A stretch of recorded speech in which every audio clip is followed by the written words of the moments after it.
Number 5. The Manson family. Starting out with the most famous of the cults on this list, we have the group of young people who fell under the spell of Charles Manson in the late 1960s in California, USA. Charles Manson was in and out of prison for most of his life before settling in San Francisco and beginning to establish himself as a guru during the height of the Summer of Love hippie culture. Using some elements from the philosophy of the Process Church of Final Judgment, who believed that at the end of the world Jesus and Satan would join forces to judge humanity, Manson formed a group of mostly young women, teaching them that they were reincarnations of the original Christians and that he was Jesus Christ. In a converted school bus, the group made their way to Los Angeles, where Manson preached and continued to grow his group of followers. They stayed in the home of Dennis Wilson of the Beach Boys for a time, before eventually moving them to an old disused western movie set, Spahn Ranch. In exchange for the company of the many female followers, the owner of the ranch, George Spahn, allowed Manson and his growing family to stay at the ranch free of charge. Manson began using his followers for extortion, taking a music teacher who they believed had inherited a large fortune hostage in his home and demanding that he join the cult and turn over the money. The man maintained that they were mistaken, and Manson attacked him with a sword before having one of his followers finish the job. In the cult's most famous incident, Manson sent 4 family members to the home of Hollywood actress Sharon Tate with instructions for them to end the lives of Tate and her 4 guests who were staying with her. The next night, these family members were joined by 3 others and brought by Manson to the home of Leno and Rosemary LaBianca, where they broke in and tied up the 2 residents at Manson's instructions. He then ordered them to dispatch the victims and left. Although it hasn't been conclusively proven, the Manson family are believed to be responsible for at least 15 other people, with Manson himself claiming at one point that he was responsible for 35 total deaths. Manson was apprehended and put on trial along with the family members who had carried out his orders, but the trial showed just what a hold Manson still had over his family. Family members showed up outside the courthouse where they held a vigil while armed with hunting knives.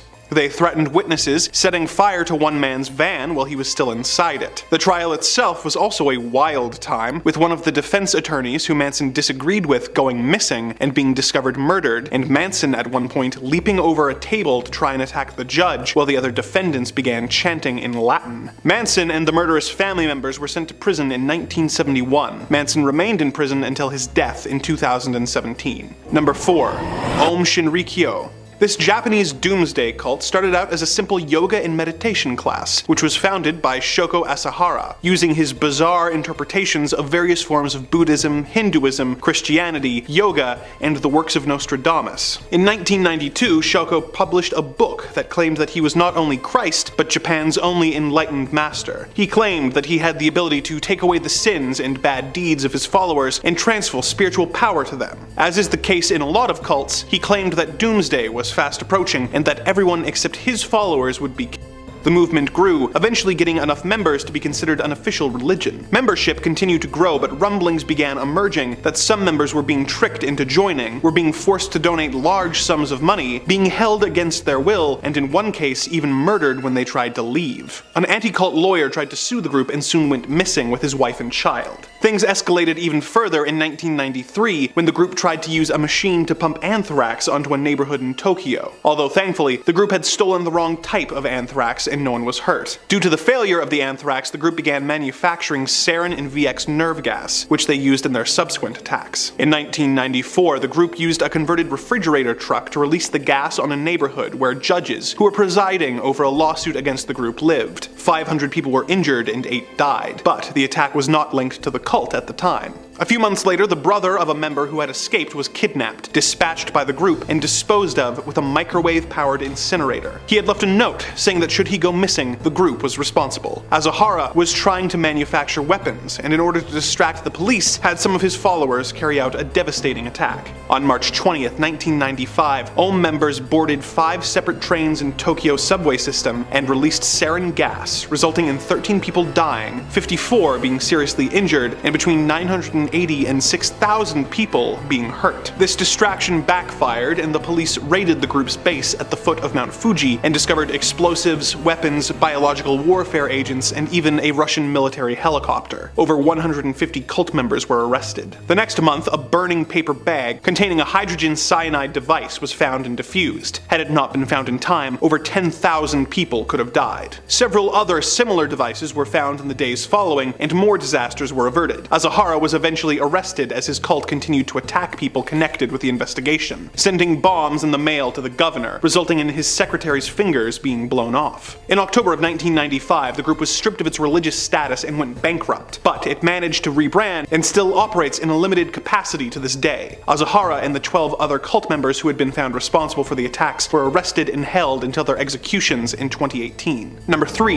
Heaven's Gate. Not to be confused with the 1980 Western that flopped so hard that the director-driven film era in Hollywood was brought to an end. Heaven's Gate was an American religious movement founded in 1974 by Bonnie Nettles and Marshall Applewhittem, otherwise known as T and Doe. T met Doe while working at a hospital in 1972 when Doe was visiting a sick friend. Doe was really into biblical prophecy, and upon meeting the woman, felt that she was so familiar that they must have met in a past life. On the other hand, she claimed that aliens had told her that they would one day meet and that they had a divine mission to accomplish. You know, just like the Blues Brothers. The two studied religious and science fiction texts together, eventually coming to the logical conclusion that Doe was a reincarnated Jesus and that they had been chosen to fulfill the prophecies of the Bible and that they had been given higher level minds than most folks and were the two witnesses described in the book of Revelations. They were pretty sure that they would die and be resurrected, at which point a UFO would show up and take them away. They had trouble getting followers until they began advertising meetings where they claimed that aliens wanted volunteers for an experiment, which would result in the subjects being brought to a higher evolutionary level. They recruited over 100 members who they traveled the country with before becoming reclusive. Bonnie Nettles, aka T, died of liver cancer in 1985, and Marshall Applewhite, aka Doe, became the sole leader of the group. In 1996, the group rented a home in Rancho Santa Fe in California, which they referred to as the Monastery. In 1997, Doe made a video message claiming that they had to evacuate Earth by taking their own lives as Heaven's Gate was closing, and by dying, they would be taken by a UFO to a higher level of existence. Doe and 38 other cult members then dressed in identical black shirts with armbands that read Heaven's Gate Away Team, as an extremely macabre Star Trek reference. All of them were also wearing Nike Decades, as the group apparently had adopted the company's slogan of "Just Do It" as a personal slogan. The group then covered their heads with plastic bags and asphyxiated. They did this in 3 tiers so that the remaining members could take off their bags and arrange their bodies with dignity. In an interesting bit of trivia, in the aftermath of this incident, the Nike Decades have become a highly sought-after collector's item due to their involvement in the incident, because of course they are. Number 2.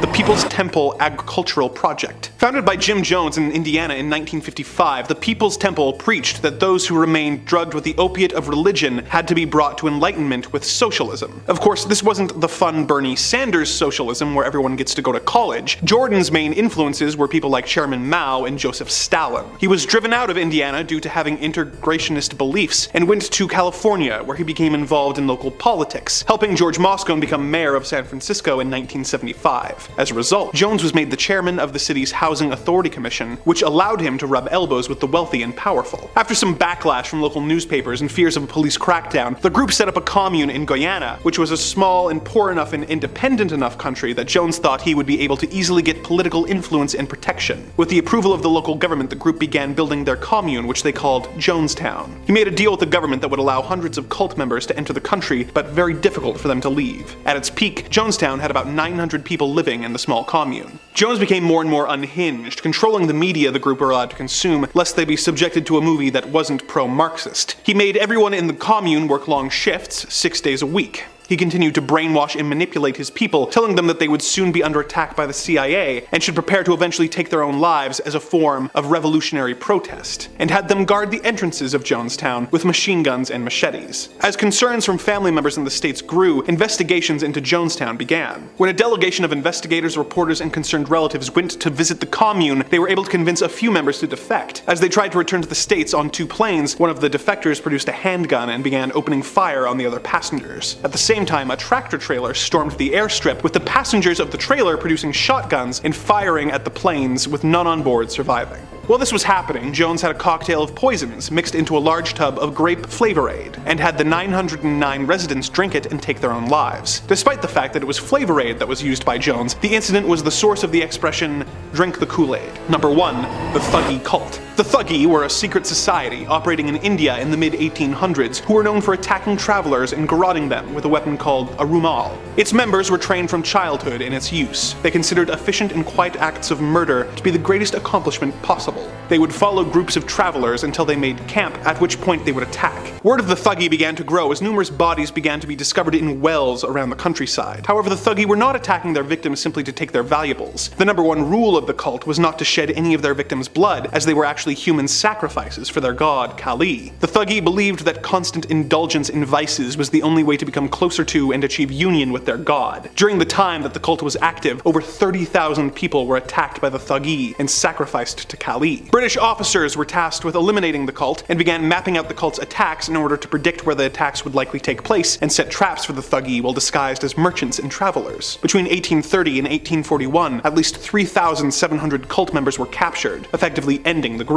Many were put in prison for the rest of their lives, with 500 of them being hanged. Without exception, all of them that went to the gallows showed no emotion or remorse, often requesting to put on their own nooses themselves. When asked if he was sorry, one member who claimed to have the Thuggee record for most victims at 931 responded that no one should ever feel bad for following their trade. The term thug is still used to this day to describe a brutal criminal, and the group is remembered for their various appearances as villains in films over the years, such as when they were depicted by Steven Spielberg in Indiana Jones and the Temple of Doom. Number 5. Scientology. I figured it was the easiest to kick off today, with the most obvious cult, and personally for me, the scariest. Scientology is a set of beliefs and practices invented by the American author L. Ron Hubbard, who developed a series of ideas that he called Dianetics, which he represented as a form of therapy. Okay, yeah, that's great therapy. An organization that he established in 1950 to promote it went bankrupt, and he lost the rights to his book in 1952. He then recharacterized his ideas as a religion for tax purposes and renamed them Scientology.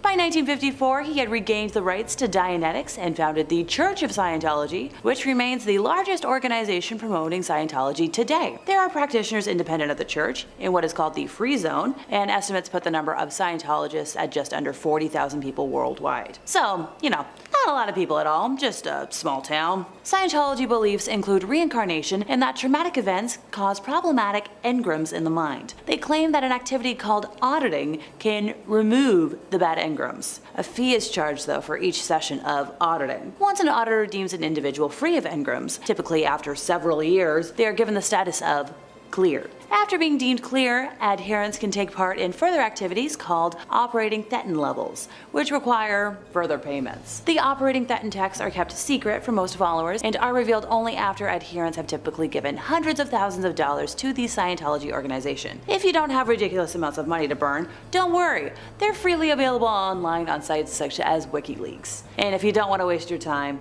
these texts say past lives took place in extraterrestrial cultures. Look, I don't agree with Scientology, but I do agree with aliens visiting Earth. But these involve an alien called Xenu, described as a planetary ruler that existed 70 million years ago who brought billions of aliens to Earth and killed them with thermonuclear weapons. Yeah, I totally believe that. Despite being kept secret from most followers, this forms the essential mythological framework of Scientology's crazy logic? From soon after their formation, these groups have generated considerable opposition and controversy, in several instances because of their illegal activities. In 1967, Hubbard established a new elite group, the Sea Organization or Sea Org, the membership of which was drawn from the most committed members of the church. By 1981, the 21-year-old David Miscavige, who had been one of his closest aides in the Sea Org, rose to prominence. Hubbard died at his ranch in Creston, California on January 24th of 1986, and Miscavige succeeded Hubbard as the head of the church, a position he holds till this day. If you really want a mystery to solve, try and find David's wife. In 2013, actress Leah Remini, a former Scientologist and vocal critic of the organization, filed a missing persons report with the Los Angeles Police Department concerned about her disappearance. The LAPD allegedly contacted Shelley and closed the case within hours. Despite assurances from Church of Scientology spokespeople that Shelley Miscavige is alive and well, many continue to express skepticism. In 2022, after hearing about an investigation into now retired LAPD Captain Corey Palka about alerting others of confidential police investigations, Remini revealed photographs of Palka accepting a $20,000 check from Scientology for LAPD charities and one of a Scientology information kiosk located in the LAPD Hollywood division. While speaking with Palka in his office, Remini noticed a letter of thanks to him from Scientology with an invitation to lunch at their celebrity center. So, bribery. As of 2023, Shelley Miscavige's whereabouts remain unknown, and who knows if we'll ever know. In the 1970s, Hubbard's followers engaged in a program of criminal infiltration of the US government, resulting in several executives of the organization being convicted and imprisoned for multiple offenses by a US federal court. Now, Hubbard himself was convicted in absentia of fraud by a French court in 1978 and sentenced to 4 years in prison. And in 1992, a court here in Canada convicted the Scientology organization in Toronto of spying on law enforcement and government agencies and criminal breach of trust, later upheld by the Ontario Court of Appeal. The Church of Scientology was convicted of fraud by a French court in 2009, a judgment upheld by the Supreme Court of Cassation in 2013. The Church of Scientology has been described by government inquiries, international parliamentary bodies, scholars, law lords, and numerous superior court judgments as both a dangerous cult and a manipulative, profit-making business. I could talk about them for hours and just how awful they are, so let me know in the comments if that's, something y'all would be interested in. Number 4, Family International. Initially called Teens for Christ, Children of God, or COG, it was founded in 1968 by rogue preacher David Berg in Huntington Beach, California. Attracting young runaways and hippies, David preached a kind of worship that combined the ways of Jesus Christ with the free love movement of the 1960s. Group living, zealous converting, and isolated communes were all pillars of this church. Members, who amounted to around 15,000 people across the world at its peak, didn't go to work or go to school. And they also didn't believe in the nuclear family, so younglings were grouped together and lived separately from their parents. In the late 1970s, COG became notorious for the sexual practices that one of the founder's own daughters later described as religious sexual coercion. David coined the term flirty fishing, which was a sexual practice in which women would allegedly have sex with men to bring them into the cult. And if that wasn't scummy enough, he also promoted and encouraged the sexualization of younglings within the COG community. As David manipulated the COG family with his sadistic practices, members started leaving the community, including the families of actors Joaquin Phoenix and Rose McGowan, who both grew up in the communes. Former COG members began coming forward in the early 1990s, describing an environment that permitted and encouraged the physical and sexual taking advantage of younglings. Ricky Dupuis appeared on a talk show in 1993 and revealed that he'd been ordered by the group to forcibly fornicate with someone barely in the double digits of age. Ricky later took his own life, sadly, like many other members of the group, including the founder's son, Ricky Rodriguez, who was sexually taken advantage of throughout his life by his father and the group. Although David died in 1994 while under FBI investigation, the cult continues to exist and now goes by the name Family International, although the group claims that the horrific practices are a thing of the past. Why do I not believe them? Number 3, the Fundamentalist Church of Jesus Christ of Latter-day Saints, known as FLDS for short. Time to focus on the fundamentalist sects that split off when the core religion opted to renounce the practice of polygamy. Technically speaking, polygamy is the practice or custom of having more than one wife or husband at the same time. And while I'm not judging multiple partners or open relationships when they're consensual or of age, there's a lot of ick to unpack here. It is estimated that 6,000 to 10,000 members reside within the congregate sister sites of Hilldale, Utah, Colorado City, Arizona, El Dorado, Texas, West Cliff, Colorado, Mancos, Colorado, Creston and Bountiful, British Columbia, and Pringle, South Dakota. Those who wish to continue the practice remained Mormon, but on their own terms. Polygamy remains, illegal, and in 1953, an entire FLDS community was arrested in Short Creek, Arizona, otherwise known as modern-day Colorado City, and most had their little ones taken from them for safety. A compound in Texas was raided in 2008 after Child Protective Services was made aware of allegations of poor living situations. Over 400 younglings were taken from the compound and placed in CPS custody. So I remember hearing about the raid while watching the Oprah Winfrey Show with my mom of all things. If my brain serves me right, it was about 10 months after the raid when all of the younglings were returned to the Yearning for Zion Ranch, and it was such huge news that she was being granted access to this top secret compound. Leader of the FLDS, Warren Jeffs, remains in his position, despite being in prison for life after acts against minors. Number 2, Aum Shinrikyo. Founded by Shoko Asahara in 1984, Aum Shinrikyo is a Japanese new religious movement and doomsday cult who first made headlines in the late 80s amid accusations that Asahara was forcing members to donate money to the group and holding them against their will. Pardon me, I'll backtrack for a moment. Although Aum was, from the beginning considered controversial in Japan, it was not initially associated with serious crimes. Aum's public relations activities included publishing comics and animated cartoons that attempted to tie its religious ideas to popular anime and manga themes, including space missions, powerful weapons, world conspiracies, and the quest for ultimate truth. Like many cult leaders, Asahara believed in an imminent doomsday. This time it was caused by a world war started by the United States. And of course, according to him, only his followers would survive 1995. In 1991, Aum began using wiretapping to get NTT uniforms and equipment and created a manual for wiretapping. In July of 1993, cult members sprayed large amounts of liquid containing Bacillus anthracis spores from a cooling tower on the roof of Aum Shinrikyo's Tokyo headquarters. However, their plan to cause an anthrax epidemic failed. The attack resulted in a large number of complaints about bad odors, but no infections. Thank goodness. But by the end of 1993, the cult started secretly manufacturing the nerve agent sarin and later VX. Aum tested its sarin on sheep at Banjawarn Station, a remote pastoral property in Western Australia, killing 29 sheep. So both sarin and VX were then used in several assassinations and attempts between 1994 to 95. In 1995, the group executed a sarin gas attack in the Tokyo subway, which caused the deaths of 12 people and injured 50 more. The group says that those who carried out attacks did so secretly, without being known to other executives and ordinary believers. After that attack, Japanese authorities learned that the group had also been responsible for the death of lawyer Tsutsumi Sakamoto, who was working on a class action lawsuit against Aum Shinrikyo at the time of his death. Almost forgot, the group also killed his wife and descendant. Yes, independent people.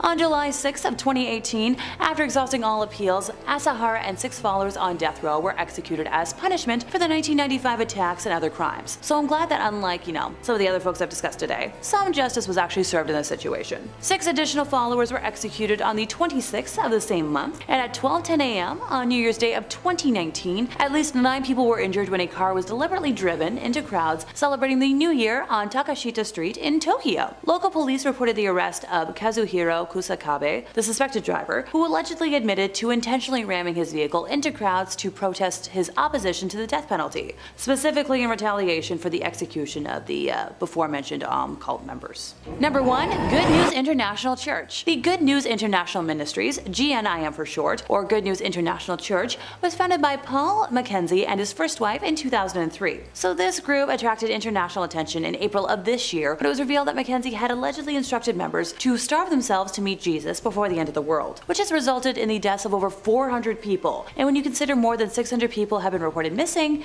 it's just a yikes situation. About 65 rescued followers were charged with attempted self-ending of life after they refused to eat during their stay at a rescue center. The Doomsday Cult is adamantly anti-Western, and with amenities such as healthcare, education, and sports being dismissed as evils of Western life, and with Mackenzie condemning the United States, the United Nations, and the Catholic Church as tools of Satan. Look, I'm all for condemning the Catholic Church, but calling it a tool of Satan feels like an oxymoron. The group devotes much of its teachings to the end times, ergo they've been dubbed a doomsday cult, the definition of which is a cult that believes in apocalypticism and millenniarism, including both these, that predict disasters and those that attempt to destroy the entire universe. Mackenzie founded the GNIM in 2003 and accumulated a sizable following, largely due to convincing his followers that he could speak directly with God. Beginning in the late 2010s, Mackenzie's church began to receive a renewed wave of scrutiny regarding the internal practices of the organization, particularly in 2017 when Mackenzie and his wife faced several charges relating to the church. He was chastised for inciting students to abandon their education after denouncing it as ungodly, as well as radicalizing and denying medical care to them afterwards. Several students died as a result, and in 2017, 93 students were rescued by government authorities from the group. After another arrest in 2019, he departed Malindi and headed to the Shakahola forest, where the mass starvation occurred earlier this year. Now, Mackenzie did not join his followers in the mass starvation. In fact, a dietary menu was found on the wall in one of the special houses in the forest, believed to be his resting room. He's currently under police custody as the process of exhuming the bodies continues. Police authorities claim that some bodies were missing organs and believed they were being harvested and sold. First off, Heaven's Gate. This infamous UFO cult believed that the Earth was about to be wiped clean, and the only way to survive was to leave it. In late March 1997, as Hale-Bopp reached its closest distance to Earth in a haunting act of collective departure from the material world, Applewhite and his 38 devout followers consumed a deadly cocktail of phenobarbital and vodka. Their intention was to shed their earthly bodies, board an alien spacecraft, and journey through Heaven's Gate to achieve a perceived superior form of existence. The group was established in 1974 by Bonnie Nettles and Marshall Applewhite, who were referred to as T and Doe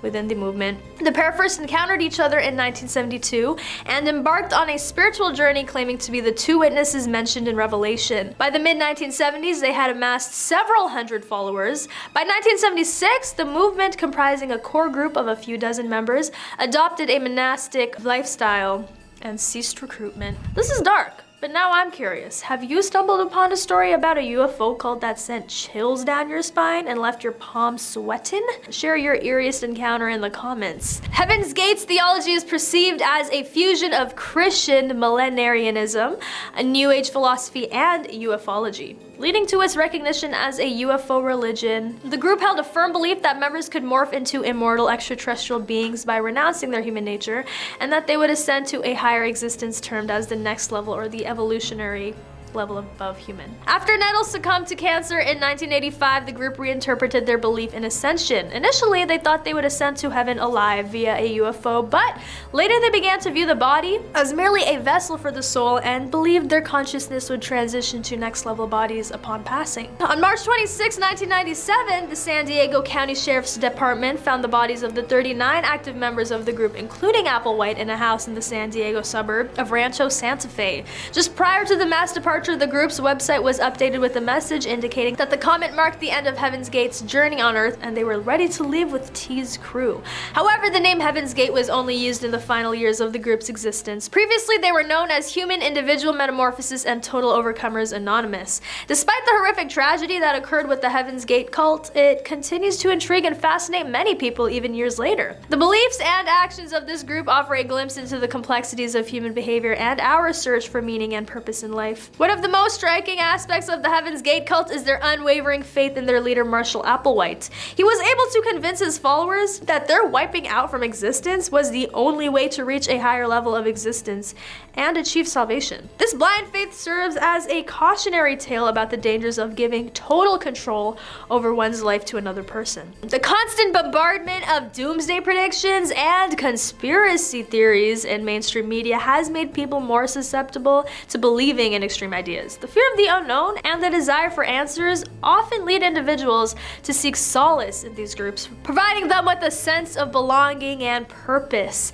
However, the danger lies in the potential for manipulation and exploitation by leaders of those groups. The blind loyalty and willingness to believe can be used to control and manipulate followers for personal gain. This is why it's crucial to approach such groups with caution and critical thinking. Next on our list, the Etherious Society. Founded in 1954 by George King, this group believes in advanced extraterrestrial intelligences operating on spiritual principles who govern the earth. They consider themselves as cooperators with these cosmic beings to bring about positive change. The unique spiritual group, founded by a man who claimed to communicate with the extraterrestrial beings whom he called the Cosmic Masters. Followers of this faith believe that by aligning with these Cosmic Masters, they can help humanity overcome earthly challenges and ascend to a new age. Their belief system is a complex mix of theosophy, new age notions, millenarian beliefs, and elements of UFO mythology. This society highly values selflessness, community service, respect for nature, spiritual healing, and fitness. Their gatherings resemble traditional church services. Although the Etherious Society is generally non-controversial, some have questioned its esoteric and millenarian aspects. Despite its followers spanning the globe, the society remains quite small, with memberships mainly concentrated in the UK, Southern California, and the US and New Zealand. Their theology, deeply influenced by theosophy, fuses narratives of UFOs, yoga, and elements from different world religions, especially Hinduism, Buddhism, and Christianity. They reject religious exclusivity, maintaining that no one religion, nation, or race holds a monopoly on divine favor. The ultimate goal of this religion is to prevent global destruction by promoting harmony between humans and extraterrestrial masters, and by harnessing spiritual energy to raise the planet's spiritual level. They believe that prayer, often associated by spiritual energy batteries, designed to hold healing psychic energy, can prevent or mitigate various disasters. The society's founder claimed to have telepathic conversations with Etherious, placing him in the esteemed company of other Venus-sourced cosmic masters like Buddha and Jesus. Next up on our list is Christ Brotherhood. This group's intense devotion to otherworldly powers and alleged plans to summon extraterrestrial beings have made them a group of interest to the government. The unique UFO religion born out of Orange, California, it all started back in 1956 when a man named Wallace C. Halsey received otherworldly messages in his dreams. These prophetic warnings from alien beings detailed the looming end of the world, but with a silver lining. chosen few of humanity would be saved. Halsey established Christ Brotherhood, Inc. as a non-profit religious educational organization, its mission enlightening mankind. Remarkably, it attracted members from a staggering 52 different religious denominations. In a compelling turn of events, Halsey led his followers to Cache Valley, Utah. In 1961, here they started building a unique compound replete with underground weapon shelters in the mountains near Smithfield City. Why this location, you ask? Well, Joseph Smith, the founding prophet of the Church of Jesus Christ of Latter-day Saints, had identified the Rocky Mountains as a sanctuary. But in 1963, the coherence of the Brotherhood was tested when Halsey mysteriously disappeared during a flight from Utah to Nevada. Despite exhaustive searches and even attempts to call upon extraterrestrial assistance, it took 13 years for a lost deer hunter to inadvertently discover the plane wreckage and the remains of Halsey and pilot Harry Cleveland Ross Jr. In memory of Halsey, his teachings to the Brotherhood were compiled into a volume published in 1965, Cosmic End Time Secrets. This book encapsulates the prophetic messages from alien life forms to Halsey, but this was not the end of the Christ Brotherhood. In fact, it continued to attract followers, with more than 100 members in 1979 and a peak of around 500 in the early 1980s. The teachings of the Christ Brotherhood continue to fascinate people even today, with many still searching for answers about their beliefs and practices. One notable aspect of the Brotherhood is their strong belief in the existence of extraterrestrial beings and their role in humanity's future. They also have a unique interpretation of the Bible, incorporating elements of ufology and ancient astronaut theories. On to the next, the Raelian movement. Often termed as the most significant UFO cult, boasts a global following of around 80,000 enthusiasts, a tale that spins around the message, a belief that all life forms, all races and species, are the brainchild of the extraterrestrial assistants named the Elohim. These entities, they claim, used DNA to breathe life into the previously barren Earth. They advocate for world peace, sharing democracy, and nonviolence. Particularly in focus today is the French sector of the movement, Mouvement Raélien Français, or the MRF, which has faced its fair share of backlash and criticism. In fact, within France, it's frequently labeled as a harmful cult. But here's where the story gets interesting. Despite the criticism and the anti-cult sentiment, the movement has managed to survive and even thrive since its inception in the early 70s. Their leader, the self-proclaimed Messiah Raël, was ousted from France in 2002 and hasn't returned since. The tale of Raël's exile, the French Raelians' resilience in the face of anti-cult biases, and the recent strategy to dissolve their formal organization for a more clandestine operation provide a captivating peek into the influence of the anti-cult movement on targeted groups within France. It's evident that the Raelian movement has faced its fair share of challenges, but their unwavering belief in the message and their desire to spread it globally is a testament to their resilience. Whether you believe in extraterrestrial origins or not, you can't deny the influence this movement has on popular culture and the ongoing conversation about the existence of alien life. And lastly, let's peek into the mysterious world of Scientology and its extraordinary cosmic narrative. We introduce you to Xenu, also called Xemu, a figure of great importance in Scientology's secret advanced technology, a revered and esoteric doctrine. As per this doctrine, Xenu is depicted as an alien overlord of the Galactic Confederacy 75 million years ago. He transported billions of his subjects to Earth, then known as Tigyak, using DC-8-like spacecraft, lined them up around volcanoes, and annihilated them with hydrogen bombs. Scientology scriptures profess that the immortal spirits of these aliens, known as Thetans, latch onto humans, inflicting spiritual damage. This revered event within Scientology, known as Incident 2, and its associated traumatic memories are referred to as the Wall of Fire or R6 implant, and this cosmic tale is part of a broader narrative on extraterrestrial civilizations and alien interference in earthly affairs, referred to as space opera by Scientology's founder, L. Ron Hubbard. The church has strenuously evaded public references to Xenu and has made considerable efforts to keep the story confidential, including legal action citing copyright and trade secrecy. Despite these measures, details about Xenu have leaked to the public domain via court documents and internet-distributed copies of Hubbard's notes. Scholars have examined and analyzed Hubbard's writings and their role within Scientology, their connection to science fiction, UFO religions, Gnosticism, and creation myths. The Xenu story has gained significant attention and scrutiny from mainstream media outlets and critics of Scientology in recent years. The church's reluctance to openly discuss or acknowledge this part of their doctrine has led many to question its validity and raise concerns about the organization's practices. Some may have even gone as far as labeling Scientology as a cult due to its secretive nature and controversial beliefs. Number 5, the Brethren. Do you feel like the modern world has got you down, got you running around feeling overwhelmed? Perhaps you need a break from it all and you want to get away. I want to go back to a simpler time. Well then perhaps the Brethren is the movement you've been looking for. Founded by Jim T. Roberts, the movement seeks to shed all of the convenience and accommodations of modern living, with its members instead choosing to live as vagrants, drifting on the edge of society, away from the prying eye of the modern world. Their leader believes that in order to be guaranteed a spot in heaven, one must purify themselves. And to the Brethren, this means purifying themselves of just about every facet of modern living. As part of their renouncement of all modern living, Brethren must forsake all of their family, friends, their jobs, their livelihoods, all in favor of their new brothers.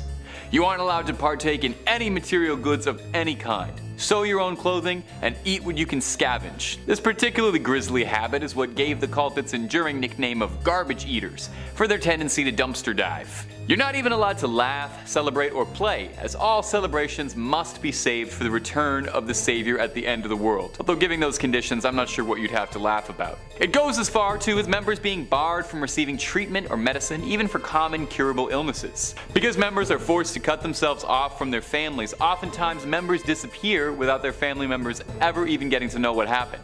As such, groups have sprung up to try and reconnect Brethren to their families and hopefully get them a dinner that didn't come out of a dumpster. Why not toss a subscribe our way and join our group here? Our teachings are scary videos every day, and the only thing you have to give us is a subscribe, and if you're feeling really generous, maybe a like too. Let's keep going. Number 4, Happy Science. Happy Science, formerly known as the Institute for Research in Human Happiness, is a Japanese New Age religion that's sort of a loot bag for as many religious concepts as you can think of. In Happy Science, all gods that have been worshipped throughout history across various religions were actually all the same god, named El Cantare, roughly translating to the singer. The group's founder, Ryoho Okawa, just happens to be the incarnation of all these holy deities manifested as one man. He also claims to have the energies of various celebrities inside him, including Freddie Mercury and former US presidents. The group preaches happiness, obviously. Following the group's mantra, in order to obtain happiness, one must practice the principles of happiness known as the fourfold path: love that gives, wisdom, self-reflection, and progress. Now, Happy Science isn't just some fringe group in a tent in the backwoods. Rough estimates suggest that the group pulls inwards of $45 million a year. Sounds like there's some kind of profit happening here. That's a little pun for you. Happy Science has a full-on media division, producing several animated and live-action films, and publishing books numbering close to the thousands, mostly being transcriptions of Okawa's lectures about happiness, spirituality, and occasionally aliens, as a major part of the group's belief revolve around UFOs, aliens, and other cosmic entities. The group is fairly widespread, boasting temples across the world in various continents. The group's statistics claim that there are 11 million members worldwide, although more conservative estimates put it around 30,000 worldwide. Regardless, Happy Science is something that's clearly making a lot of people happy. Number 3, Raëlism. Raëlism is the teaching that humanity was birthed by a hyper-advanced race of aliens called the Elohim, who genetically engineered us as their children. Our most famous religious leaders over the years were Elohim human hybrids, whose wondrous abilities and powers were mislabeled as prophets. It's said that by 2035, if Raëlism's followers have achieved the tenets correctly and fulfilled the movement's teaching by spreading its message and building an embassy to welcome its 39 prophets, the group rose to prominence in the 1970s when its leader, Claude Vorilhon, who called himself Rayo, claims he had an experience with a UFO where a spacecraft flying overhead was full of beings who told him about humanity's future and past and handed him a Bible and told him it was his mission to build that embassy. Now, all of this sounds like pretty standard cult stuff, worshipping aliens who are secret progenitors, but where things get pretty interesting and worthy of note is that around 2002, a company called Clonaid, with direct ties to Raëlism, claimed to have done the impossible and cloned a baby girl, appropriately named Eve. Immediately, it spurned all kind of controversy, led to several investigations, discussions about the ethics and morality of the situation. But despite all this, no actual evidence of the clone baby ever came up. Eve isn't the only alleged baby birthed this way through Clonaid, with several claims of Clonaid brand clones being produced since the original story in 2002, all with dubious claims. including controversial rapper Kid Buu, who claims to have been born there. So either Eve is still hiding somewhere, or maybe it was a bit of an exaggeration. Regardless, Clonaid charges up to $200,000 for their services, which might seem a bit expensive, but hey, you're getting a great deal on a clone. You're gonna make your money back on that. So if anyone's got a piggy bank just weighing them down, please send me a message and then get back to me and introduce me to you and your clone. Number 2, the Church of Bible Understanding. Hey, real quick for me, what's your favorite Seinfeld episode? Yeah, I probably could have guessed it was the comeback or the contest, and those are both great answers. But what about the checks, where George gets involved with that group of carpet cleaners who end up trying to recruit for a cult, and he's all mad they want his boss, but they don't want him? That's the kind of shenanigan that could only happen to Costanza. Turns out that episode was based on a real group called the Church of Bible Understanding, although at the time they were going by Christian Brothers Carpet Cleaners, no doubt where the idea came from. This undertaking was one of the group's many noble business ventures, including a used van business and a New York chain of used antique stores. Like most cults, the group was led by a charismatic figurehead, one Stuart Trail, who maintained to his followers that only he was capable of understanding the Word of God and understanding how to annoy George Costanza. Their leader was expelled from the Pentecostal church he worshipped at in the early 70s, and after his expulsion, refused to give up the dream and formed his own church, promising a communal lifestyle of salvation. And if reports from former members are to be believed, hard work for below minimum wage. Members were isolated from their friends, families, and communities and encouraged to devote themselves wholly to the church. Besides a less than flattering appearance on Seinfeld, the group most recently made headlines after an orphanage they built in Haiti had burned to the ground, after several claims that orphanages the group had been producing in Haiti had been extremely substandard, shoddy, overcrowded, and dirty. The leader, Stuart Trail, passed away in 2018. Current estimates suggested the group has dwindled down from thousands of members in its heyday to just dozens now. And there's no word if Larry David was ever a member or associated. Number 1, the Nubian Nation. Dwight York had a dream. Like many Americans, he believed in simple things, like amassing an army to help him fight Satan amongst the stars. Let me back that up for you just a little bit and introduce you to the Nubian Nation, or the United Nubian Nation of Moors. Adding just a twist of Christianity, African rituals, and a heavy dose of Egyptian mythology mixed with aliens, Dwight York had a perfect recipe for a wild cult story. The nation believed that they needed to prepare themselves for an inevitable duel of the fates among the stars, and that the 144,000 chosen ones would accompany Dwight into outer space for the fate of the galaxy, zooming away on a flying city to Orion to fight Satan. Now, I have no comment about any of that. Maybe it was the cult of personality, maybe it was the promise that you could potentially get involved in a Star War, but this was a surprisingly popular movement around rural Georgia, where York built up a massive compound that looked a bit like a pavilion out of your favorite Egypt-themed amusement park, and bringing in members in droves. As the numbers grew, the mythology grew, incorporating cloning, racial theory, anti-government conspiracy, and a whole lot more. But the dreams of the Starfarers would be cut short when an investigation in 2002 revealed a horrifying truth: that their leader Dwight York was involved in a massive human trafficking operation said to have been comprised of as many of 1,000 people. On May 8, 2002, the Sheriff's Department of Georgia, with the aid of the FBI, shut the entire operation down. York was arrested and sentenced to a life sentence where he's still serving out his 135 years. One Georgia sheriff involved, Sheriff Sills, described the trafficking operation as the best kept secret in Georgia I'd seen in my 47 years as a police officer. The compound was seized and swiftly destroyed. Despite all this though, there are still members out there waiting. Number 5 on this list is Happy Science. Kind of a fun name that they have there for sure, but maybe not the funnest of cults. Ranker says if you're looking for a mashup of world religions, New Age hokum, far-right nationalism, and infrastructure spending, then Japanese cult Happy Science is for you. It was founded in 1986 by Ryoho Okawa, a former salaryman who was enraptured by a group called the Godlight Association. He soon formed formed his own cult of personality called Science of Happiness and changed its name to Happy Science a few years later. Okawa believes he is the human incarnation of a supreme being called El Kenter, who combines Christ, Buddha, Muhammad, and every other prophetic deity to create a 9-dimensional heaven with him at the head. He's also created a massively complex mythology of New Age nonsense while simultaneously founding a political wing called the Happiness Realization Party. Here's where the strangeness goes into overdrive though, as his party advocates a vicious Japanese nationalism devoted to denying historical cruelties, advocating conflict with China and North Korea,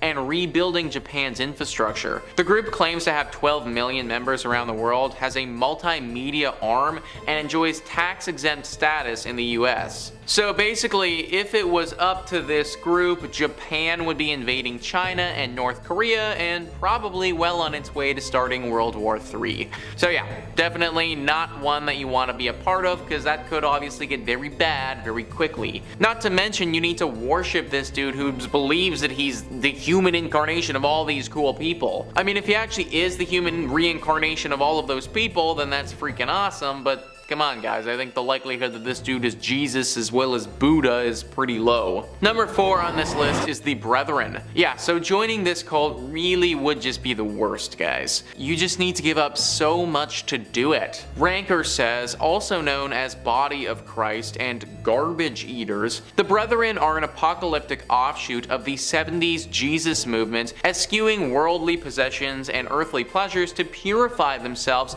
for the coming end of the world. Brethren members essentially live as vagrants, doing odd jobs to survive, eating trash, avoiding bathing and medical treatment, and giving whatever money they do make to the group. They also forbid dancing and laughing until the return of Jesus, bar members from communicating with family, and forbid contact between binary genders. Group founder Jim Roberts passed in December 2015, leaving the future of the secretive cult unclear. You literally need to give up everything in your entire life to get ready for when Jesus returns. I just don't get this one, guys. Like, maybe it's because I'm not part of this cult, but I guess it isn't clear to me why Jesus would be angry that you have earthly possessions. Like, what does he have against you having the occasional knickknack, you know? Also, there's the whole thing where you literally need to eat garbage. I don't think that they're joking about that, guys. Like, you will be eating scraps if you join this cult. Never having a warm meal again, that's about as terrifying as it can get. Number 3 on this list is the Fundamentalist Church of Jesus Christ of Latter-day Saints. You guys might be familiar with this one right now, as it's currently very popular. Netflix just released a documentary about this cult, so if you want a more in-depth summary of what went down,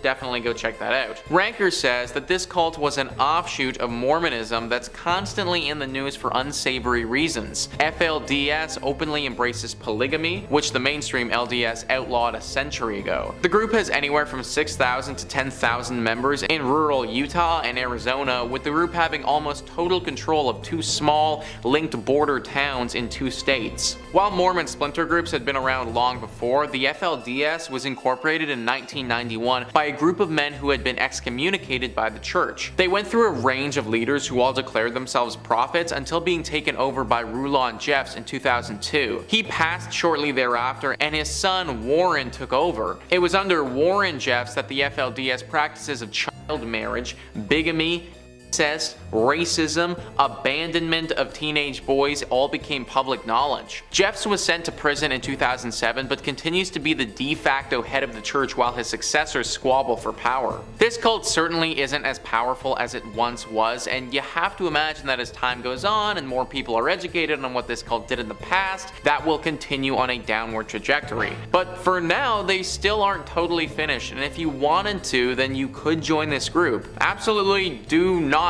do that though, because these people get up to some very weird and often illegal things. Like, the leader was literally sent to jail and is still there rotting away. I would not want to get myself into a situation where I'm anywhere close to the people that support that guy. Number 2 on this list is the Nubian Nation. This one is absolutely nuts, guys, so strap in. Ranker says, formerly known as the United Nubian Nation of Moors, this is a cult of personality based around founder Dwight York. Combining Christianity, ancient Egyptian iconography, African rituals, and a belief that aliens are coming, the nation believes that 144,000 chosen people will be taken away in a flying city, spirited to Orion to prepare for the final fight against Satan. Shockingly, York's mishmash of New Age concepts, black power militancy, and ancient Egyptian religion caught on in both the hip-hop community and in rural Georgia, where York built a massive compound made with donated funds. York's mythology grew, incorporating cloning, racial theory, cosmology, anti-government conspiracies, and linguistics. Even as the cult grew, York was under investigation, and he was finally detained in 2002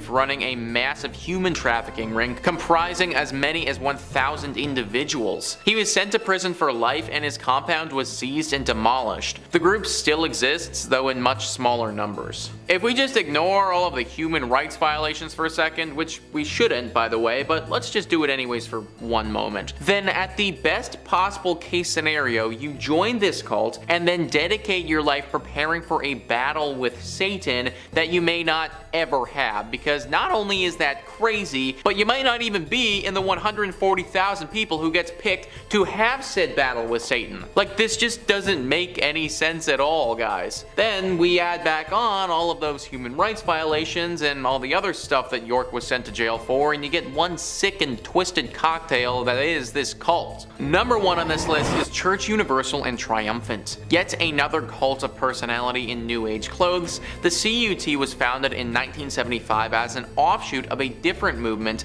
Summit Lighthouse. Founder Elizabeth Clare Prophet pitched herself and her husband as messengers of the Ascended Masters, a set of spiritually awakened ancient beings central to the Theosophy belief system. They also threw in elements of Christian Science, the I Am movement, and Mormon-style doomsday prepping. The prophets grew wealthy enough to buy large spreads in the Santa Monica Mountains and Montana, while members drove themselves into debt building fallout shelters and paying huge sums of money to reserve a spot in the post-nuclear conflict society. The church was also accused of making illicit straw purchases and of using sleep deprivation against members who attempted to leave. In ill health, the prophet retired in 1999 and passed 10 years later. Since then, the church has gone through legal problems and succession squabbles, but members still meet on a regular basis. So yeah, just join this cult if you want to potentially get tortured from sleep deprivation. Oh, and while we're torturing you, we're also gonna take all your money and invest it into some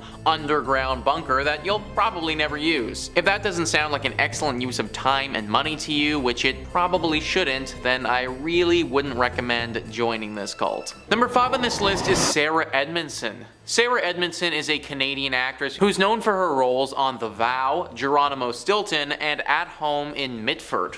She's also known for having been part of a cult. Listverse says, Sarah Edmondson, a young actress, had been searching for a newfound purpose in her life when she boarded a cruise designed to explore spirituality. She did not know that it was a front for the infamous cult NXIVM, nor did she know that it would dictate the next 12 years of her life. During her time in the cult, she climbed the ladder into a position that gave her immense wealth. The power she found herself in was exciting, and it was not until she was inducted into the secret subgroup of the cult that it didn't feel like a positive experience. When she was branded with the letters of the founding members of the cult, she decided that she'd had enough. She became a whistleblower on the cult, drawing worldwide attention to the famous actors and actresses involved in the pyramid scheme and trafficking cult. Sarah Edmondson went on to write a book, Scarred, but it's a bit troubling.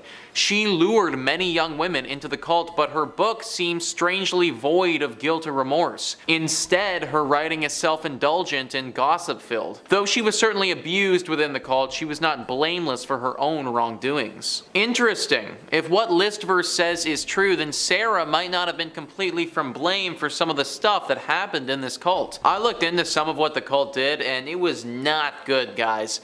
This cult was rotten to the core. The founder, Keith Raniere, finally got his though. He was recently sentenced to 120 years in prison. Number 4 on this list is Brielle Decker. Brielle's story is one that is truly moving. Brielle is a true hero.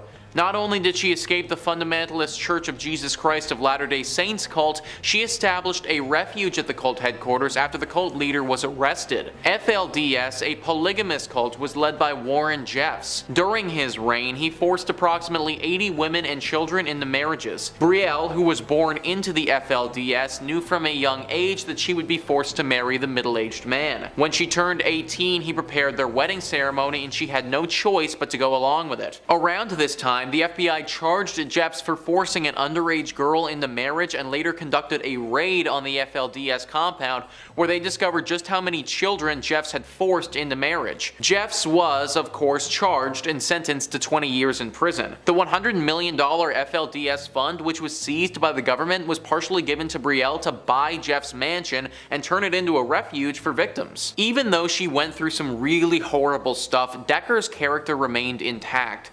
And now she's taken the experience that happened to her and turned it into a way to help all the others who were affected. Big shout out to Brielle. Number 3 on this list is Anna LeBaron. A lot of people get poached at a young age to join cults. It's pretty easy to do that poaching if you can start from birth. Anna LeBaron's father, Ervil, was the leader of a cult that's been linked to over 20 murders. Her father had 13 wives and over 50 children between them all. Anna, in the book that she's written called The Polygamist's Daughter, details how she and the other children were made to feel isolated and were forced to work 12-hour workdays. Her father was wanted by the FBI for organizing the murders of over 10 people. He was eventually captured, but even after his capture, his followers continued to kill. He had made a master kill list and his devout troops were following it. Luckily, at the age of 13, Anna was able to escape with the help of her sister. She went on to go to college and live a relatively normal life, which is kind of crazy to think about considering how her existence started. Number 2 on this list is Clary Ashman. Clary, as many followers of cults are, was poached at a young age and just found herself involved in something that she never wanted to be a part of. The list verse says, Claire Ashman grew up in the very traditional Catholic society of St. Pius X. When she left her family and started life outside the strictly Latin faith, she was confused and unsure of herself. In many ways, she was clueless and uneducated by her family. That explains why, when she turned 15, she was not aware that it was creepy for a 27-year-old man to show interest in her. Unfortunately, without healthy relationships for her to learn from, Claire accepted a marriage proposal from the man. Shortly after their marriage, her husband discovered the Order of St. Charbel, and Claire found herself smack in the middle of a doomsday cult. Claire was even more confused when she was selected as a princess of the church and was destined to marry the cult leader. For 6 years, she grappled with the controlling hand of the church and her husband, until one day she got her hands on a book called The Beautiful Side of Evil, which first unveiled the term cult to Claire. She understood at once that she was in a cult and began learning about how to open a bank account, how to sign a lease on an apartment, and how to be free. After learning more about how to survive outside the cult, Claire escaped. She now hopes her retelling of her experiences can help other women find a better life. Imagine getting married to this guy who basically you from when you were 15 and then getting told that you're actually gonna get married off to some other dude. Meanwhile, you have no idea what a bank account is or like actual real life is. It's so good that she found that book and was able to realize that this isn't how life is supposed to go. I can't imagine how bad things would have got if she had never found it. And finally, number 1 on this list is Rebecca Stott. Rebecca is once again another story of someone being born into this and just thinking that this is what life is like until finally being told otherwise. List verse says, author of In the Days of Rain, A Daughter, A Father, A Cult, Rebecca opens up about her upbringing. She and her families were members of a religious cult, the Exclusive Brethren. In an interview with NPR, Rebecca stated that rules were enforced with intense interrogations about your sins and that punishments would often include isolation that could go on for weeks. Rebecca details the anger she was forced to bottle up and how silent she was forced to be around men. When the cult leader, Jim Taylor Jr., was found sleeping with a young married member, the entire cult ruptured. 8,000 members left the cult, including Rebecca's family. But that did not mean her hardships were over. Rebecca described the overwhelmingness of the outside world world with a sense of vertigo. All the rules of her old life spun around as she took more and more steps away from their binds. It took a very long time for Rebecca to grow less shell-shocked by the world, and to this day she cannot bring herself to open a Bible, which makes a lot of sense. By the time Rebecca was just 6, she had undergone at least 3,000 hours of forced Bible study. Being born into something like that must be so hard. I imagine that she's dealt with feelings of inadequacy her whole life. Also, getting shoved inside an isolated room for time if you misbehaved is pretty whack, guys, and not something that anybody should want to be a part of. Very glad that Rebecca managed to make it out with her life still left to live. Coming in at number 5, Rosemary's Baby.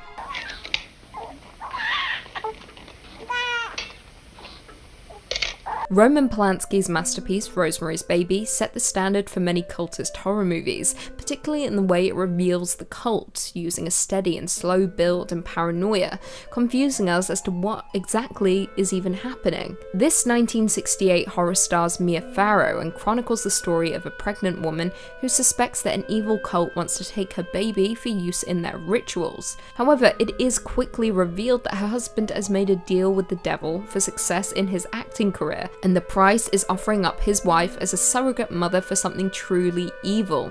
Satan's son. That's right, the cult uses Rosemary as a sacrificial lamb for Satan's grand return through his own offspring, and it is truly terrifying. The general sense of unease throughout the movie is why Rosemary's Baby is an absolute classic, and perhaps one of the scarier movies in the horror genre. The horrors depicted on and off the screen aided in the rumour that the film was actually cursed by the cult and summoned demons, with many incidents occurring off-screen to the cast and crew, including the slaying of Roman Polanski's wife, Sharon Tate, at the hands of the Manson family. Coming in at number 4, VHS 2 Safe Haven. Safe Haven is one of 4 sections in the 2013 anthology found footage sequel VHS 2, with the segment being directed by Timo Tjahjanto and Gareth Hugh Evans, and being the best section in the entirety of the movie. The plot follows a news crew composed of 4 members, who infiltrate an Indonesian cult in the hopes of shooting a documentary about their mysterious activities. Inside the building they find the walls adorned in bizarre symbols, school children in classrooms, and women dressed in white garments. One of the crew, Malik, then overhears that his fiancée Lena is pregnant with another crew member's child, Adam. Things then descend into total madness. The deeper the crew go inside the building, with Lena being abducted by several women, with the cult hunting down the crew members for sacrificial reasons. Now, with only 29 minutes to play with, Evans and Tjahjanto don't hold back, not even for a second, with the segment being insanely action-packed and gore-filled from start to finish. Not to mention it builds to an insane, gore-soaked climax that will shock the audience. Cult are successful in their demon summoning, with the beast making its grand appearance towards the final moments of the movie, and it does not disappoint. Coming in at number 3, we have Children of the Corn. Children in horror movies are already creepy, but put them in a cult composed solely of children, then you have a recipe for absolutely terrifying scares. Children of the Corn, based on the book of the same name by Stephen King, is a supernatural folk horror starring Linda Hamilton and Peter Horton, and is set in a fictitious rural town of Gatlin, Nebraska. The film tells the story of a malevolent entity referred to as He Who Walks Behind the Rose, which entices the town's children to ritually murder all the town's adults and a couple driving across the country to ensure a successful corn harvest. As the couple arrive in the small, seemingly abandoned town, they discover the congregation of children led by a girl named Rachel, with them performing a cultural birthday ritual for Amos by drinking his blood from a pentagram-shaped cut on his body. Amos has turned 19, therefore is considered old enough for his passing, joining their god in the cornfield. Now, while the movie as a whole was a little disappointing, it does deliver on the horrors of cults. Not to mention there were 7 sequels, with the first being far superior. The cult movie in turn gained a cult following, with it being a hit among movie lovers. Coming in at number 2, we have Hereditary. One of 2 Ari Aster movies on our list, Hereditary was a surprise horror movie, with the reveal of its cult being kept a secret for much of the movie, making it incredibly unexpected when it begins to unfold. Released in 2018, Hereditary is Ari Aster's directorial debut, with it starring Toni Collette and Alex Wolff as a family haunted by a mysterious presence after the death of their secretive grandmother. However, what begins as a sober family drama very quickly descends into a crazy supernatural horror. What begins as a slow burn quickly catapults into a disturbing horror after an incident involving the family's son and daughter, leaving viewers covering their mouths. As a result of the incident, the mother, Annie, is forced to turn to a support group member, Jones, for support, learning ways she can contact the realm of the supernatural. However, this has devastating consequences, with her awakening something that should never have been awoken. Viewers very quickly learn that a demon-worshipping cult are the true causes of the family's misery and pain. Worse still, Ari Aster plants Easter eggs throughout the movie as a way of warning us of things to come. However, saying that, most of us may have missed these subliminal messages, but what I can say is, the wall-crawling demon was revealed long before the last 30 minutes of the movie, with the cult being there all along, watching the family and waiting for their moment. The cult in Hereditary are worshippers of Paimon, one of Lucifer's most obedient devotees, who rules 200 legions of angels, and is connected to the Tree of Death, hence why the treehouse in Hereditary is so important. The summoning of Paimon is gradual throughout the movie, but when he finally arrives and seeks solace in the body of one of the characters, well, it's enough to send shivers down anyone's spine. And finally, coming in at number 1, we have Midsommar. There are a few things more terrifying than a cult in horror movies. A group of people devoted to a dark higher power who will do absolutely anything to appease the deity. No movie displays this as effectively as Ari Aster's Midsommar.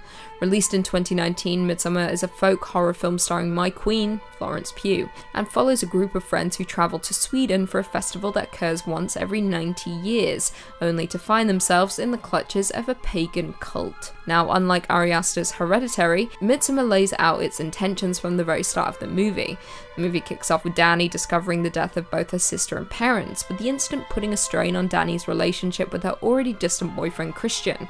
Not long after, she learns that Christian has planned a trip to Sweden with his friends to attend a midsummer celebration at an ancestral commune, so the group packs up and heads out. Things very quickly descend into madness, with the group arriving and being met by a large group of white cult members in a very peculiar white outfit, with Dani realizing that something isn't quite right here.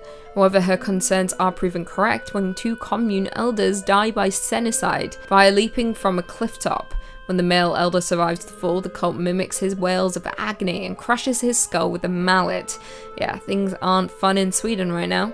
Now, without ruining much more for those who haven't watched it yet, the cult does what is necessary to summon the dark higher power that they worship, with the American tourist being used as a sacrifice for the demon. Now, more interesting still, while this movie isn't entirely based on a real cult, director Ari Aster does describe it as a stew of sorts. I quote, "We're drawing from actual Swedish traditions. We're drawing from Swedish folklore. We're drawing from Norse mythology." All in all, Midsommar successfully draws on the disturbing conventions of cultist horror to generate a sense of dread and unease, making it my favourite folk horror movie and cult horror movie of all time. Number 5.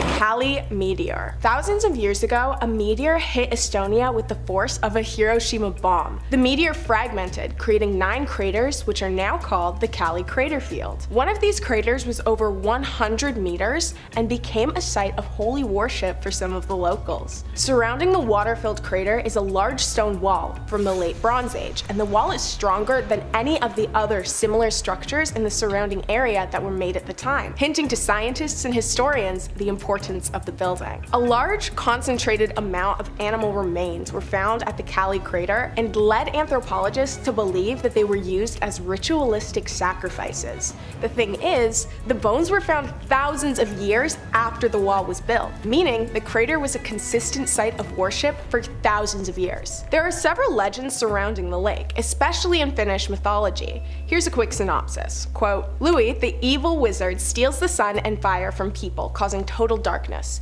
Ukko, the god of the sky, orders a new sun to be made from a spark. The Virgin of the air starts to make a new sun, but the spark drops from the sky and hits the ground. The spark goes to an Aluen, or Kaleven lake, and causes its water to rise. Finnish heroes see the ball of fire falling somewhere behind the Neva River. The heroes head in that direction to seek fire, and they finally gather flames from a forest fire. End quote. The legend mentions a spark of sun, referring to the meteor, which when landed caused a huge impact and a forest fire. I mean, it's like dropping an actual bomb. The impact was insane. The crater has no noted reports of being an active worship site as of today, but such a widespread belief must have been passed down. I highly doubt the beliefs would have just ended there. Number 4. The Pythagoreans Pythagoreans. Pythagoreanism originated in 600 BC, based on the beliefs and teachings that Pythagoras and his followers held. Pythagoras established the first Pythagorean community in the ancient Greek colony of Croton. The beliefs spread quickly throughout the land, and the death of Pythagoras created even more popularity as people created their own traditions within the belief system. The beliefs influenced Plato, and through him, they influenced Western philosophy. Most of the surviving information on Pythagoras came from Aristotle and the philosophers of the Peripatetic school. The beliefs spread widely, and some say that they have survived as part of the Bacchic cults and Orphism. The beliefs included science and religion. Pythagoras was very well known in ancient times for his mathematical achievement, the Pythagorean theorem. I wish he wasn't as well known because I hated that class. He was also noted for his discovery that music had mathematic foundations. He's been credited as the philosopher who first discovered music intervals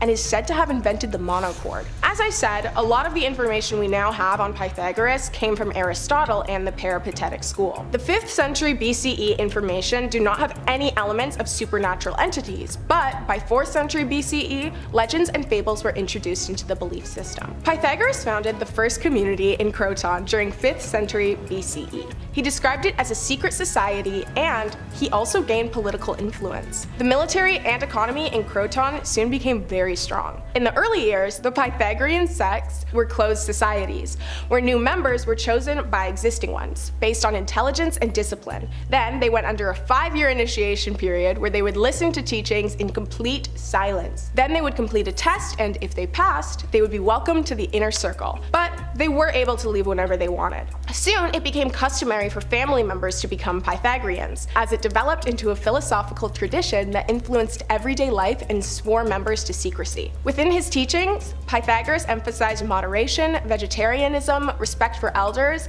and the state, and believed in a monogamous family structure. Boring! They believed the soul of humans was buried in the body, and the highest reward a human could attain was the soul joining the gods, meaning that they escaped reincarnation. They believed the soul was buried in the body as punishment, but that the soul could be purified, so they did a lot of soul cleansing rituals. The list of beliefs honestly go on and on. They include things like harmony, music, geometry, arithmetic, numbers, and cosmology. The disputes regarding Pythagoras' teachings began shortly after his death, which was caused by an arson attack. The disagreements led to 2 separate Pythagorean traditions, acousmatikoi and mathematikoi. The mathematikoi recognized the religious undertones of Pythagoreanism and studied it as part of their practice, but they focused more on the science and research part of Pythagoreanism. Their scientific pursuits were largely mathematical, but they did also conduct research in fields that Pythagoras had in his lifetime. The acousmatikoi believed humans had to act in inappropriate ways. They refused to recognize the advancements that the mathematikoi were making in mathematical and scientific research, which were, as I said,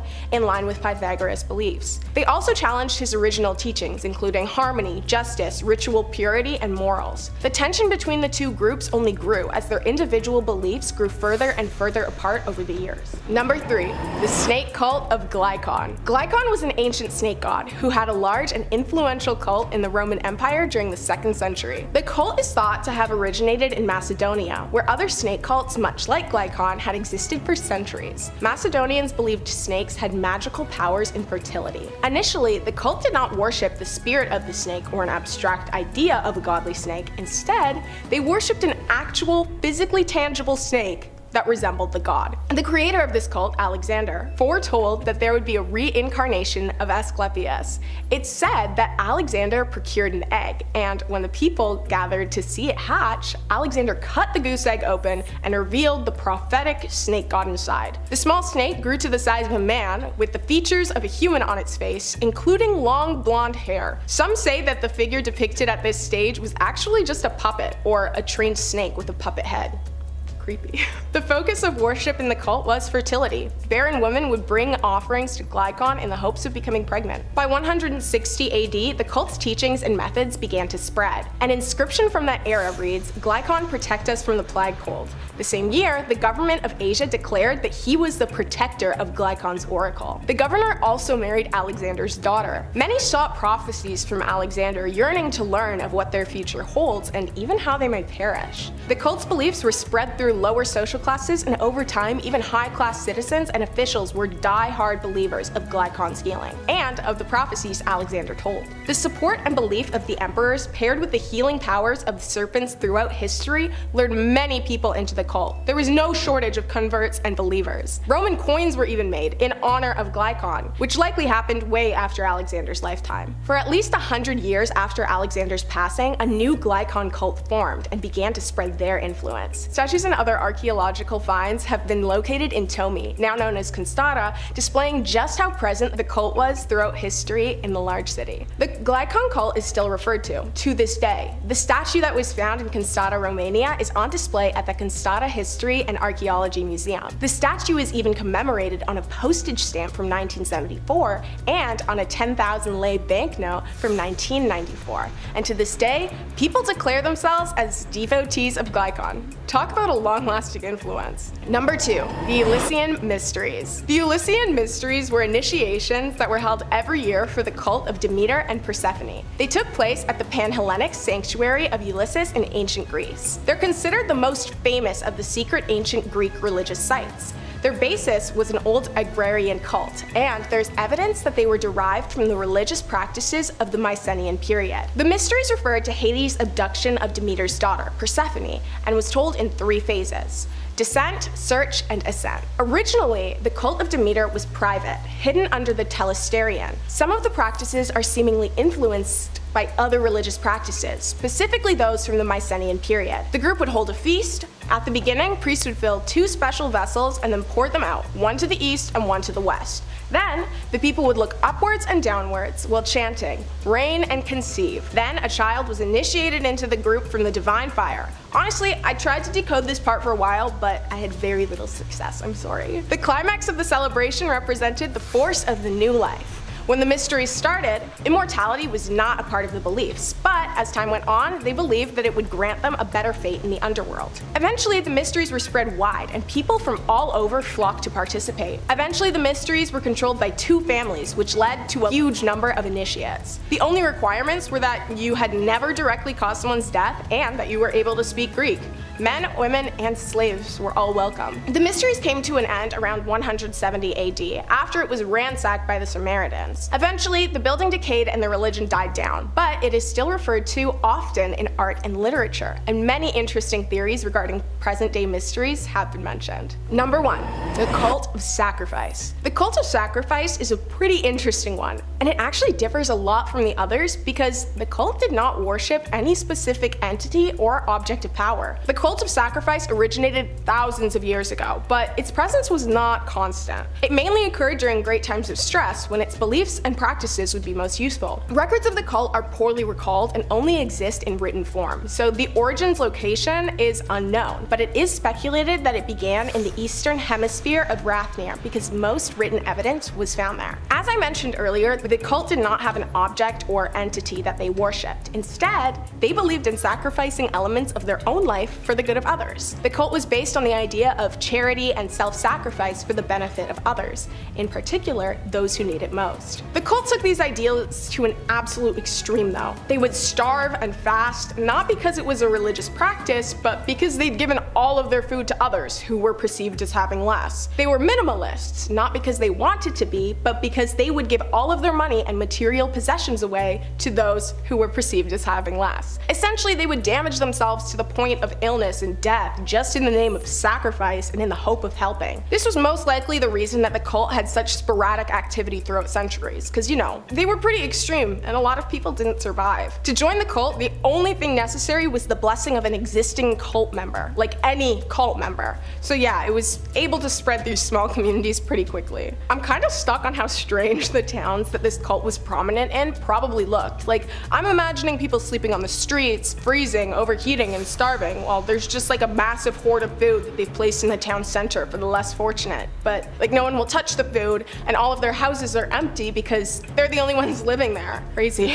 The cult is essentially extinct because, mostly everyone who was a member ended up dying from their loyal devotion. However, the cult came to its official end on August 8, 2021, when the last member died. The cult officially died because, if you remember, the only way to join the cult is to be blessed by an existing member. So, the faith is officially extinguished. I mean, their ideology is good, but extremism is never good. Middle ground, that's the sweet spot. Ever heard of Bohemian Grove?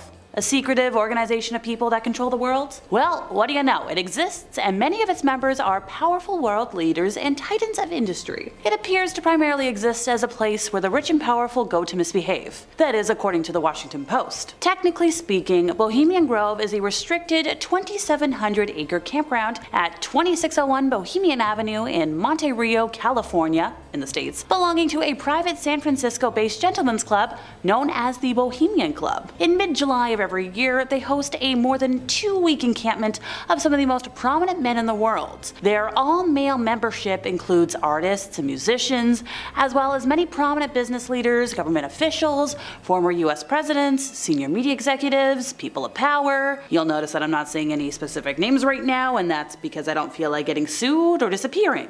Thanks. Members can invite guests for either the Spring Jinx in June or the main July encampments, or they can schedule private day use events when things aren't being used for club-wide purposes, and that's when you're allowed to bring spouses, family, and friends. But if you're a gal or you're underage, gotta get out of there by 9 or 10 o'clock at night, because that's when things get fun, apparently. After 40 years of membership, that's when a guy earns the old guard status. Gives you reserved seating at the daily talks and other perks. Okay, I think there's a couple of names I can talk about without getting in trouble. Pray for me. Former US President Herbert Hoover was inducted into the Old Guard on March 4th of 1953, and the club motto is "Weaving spiders come not here," which implies that outside concerns and business deals are left outside. But a lot of business deals actually occur here. Important political and business deals have been developed. Notably, a Manhattan Project planning meeting that took there in September of 1942, subsequently leading to the atomic explosive device. Those attending this meeting? Ernest Lawrence, J. Robert Oppenheimer, the S1 executive committee heads, presidents of Harvard, Yale, Princeton, along with representatives of Standard Oil and General Electric and military officials. At the time, Oppenheimer was not an S1 member, but he hosted the meeting. Grove members take particular pride in this event, and they tell the story pretty often, so I think I was safe to talk about that. Other behavior at the campground has led to numerous claims, with President Richard Nixon's comments from May 13th of 71 calling it the most, insert F-word slur for gay here, goddamn thing you could ever imagine. I swear finding a way to say curse words without getting dinged by YouTube rules is like writing a crossword puzzle. To be a fly on the wall of any of those meetings. Sounds like a cult to me. Okay. Here's a cult I know you've seen posters for, Shen Yun. Technically, it's a show put on by a religious group that is arguably a cult called the Falun Gong. This was founded by a man named Li Hongzhi, who registered the group with the Chinese government in '92. Fun fact, in 1989, after the bad protests, the Chinese Communist Party established a registry of social organizations to try and solve things. Li has been open about his beliefs that evolution is fraudulent, that people of different races will be separated in heaven, and that homosexuality and promiscuity are unnatural. Great, I'm in trouble. He's mentioned that he believes that aliens were attempting to control humans by making us dependent on modern science.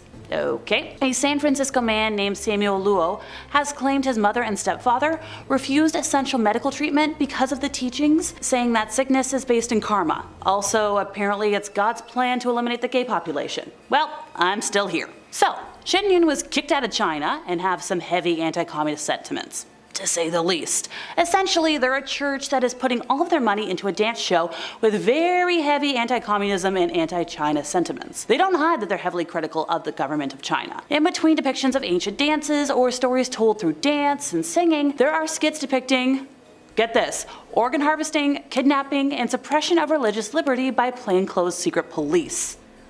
That's a heck of a show. A memo from the Embassy of the People's Republic of China has quite the opinion on the performances. Allow me to quote, "This organization preaches heretical fallacies that are anti-humanity and anti-science, and exercises extreme mental manipulation on followers. It is a cult that seriously harms the society and violates human rights, and is a cancer in the body of the modern and civilized society." According to one attendee over the last couple of years, at one point during the show, an amazing singer came on stage for a solo performance, and then the lyrics of the songs were translated and written on a screen, and they included things like, oh boy, atheism and evolution are deadly ideas, and Modern trends destroy what makes us human. But that wasn't just something that was said once, it was a recurring theme. This group also concludes the show with a tidal wave crashing into mainland China as a result of their anti-religious ways, in typical end of days fashion. This company has 8 total groups that tour for 6 months each year, performing in over 130 cities in North America, Europe, Asia, Australia, and Latin America. Ergo, trying to control the world through their views. Okay, here's an out there idea. Rasputin's followers. Hear me out for a minute, would ya? Grigory Rasputin, the legendary Russian mystic and healer, developed a devoted following during his time in St. Petersburg, particularly into the early 20th century. While it might be a stretch to label it a cult in the traditional sense, he did attract a group of followers who revered him as a holy man with supernatural powers. His rise to prominence began when he arrived in St. Petersburg in the early 1900s, claiming to possess healing abilities and a direct connection to God. His charismatic personality and rumored ability to cure Alexei, the hemophiliac son of the Tsar Nicholas II and Empress Alexandra, gained him favor within the Russian imperial family, mostly Alexandria, but still, that was plenty for the time. His influence then extended beyond the royal court, as he attracted followers among the Russian nobility, clergy, and common people. A lot of folks believed that he possessed mystical powers, including the ability to predict the future and influence political decisions. Sounds like a cult taking over something to me. Some folks even credited him with supernatural abilities such as mind control and hypnotism. Once again, we're checking off all the boxes. Rasputin's followers formed a kind of informal cult around him, gathering at his home, seeking his guidance on matters of faith, healing, and personal advice. They saw him as a holy man, capable of performing miracles and offering spiritual enlightenment. Granted, his reputation wasn't without controversy.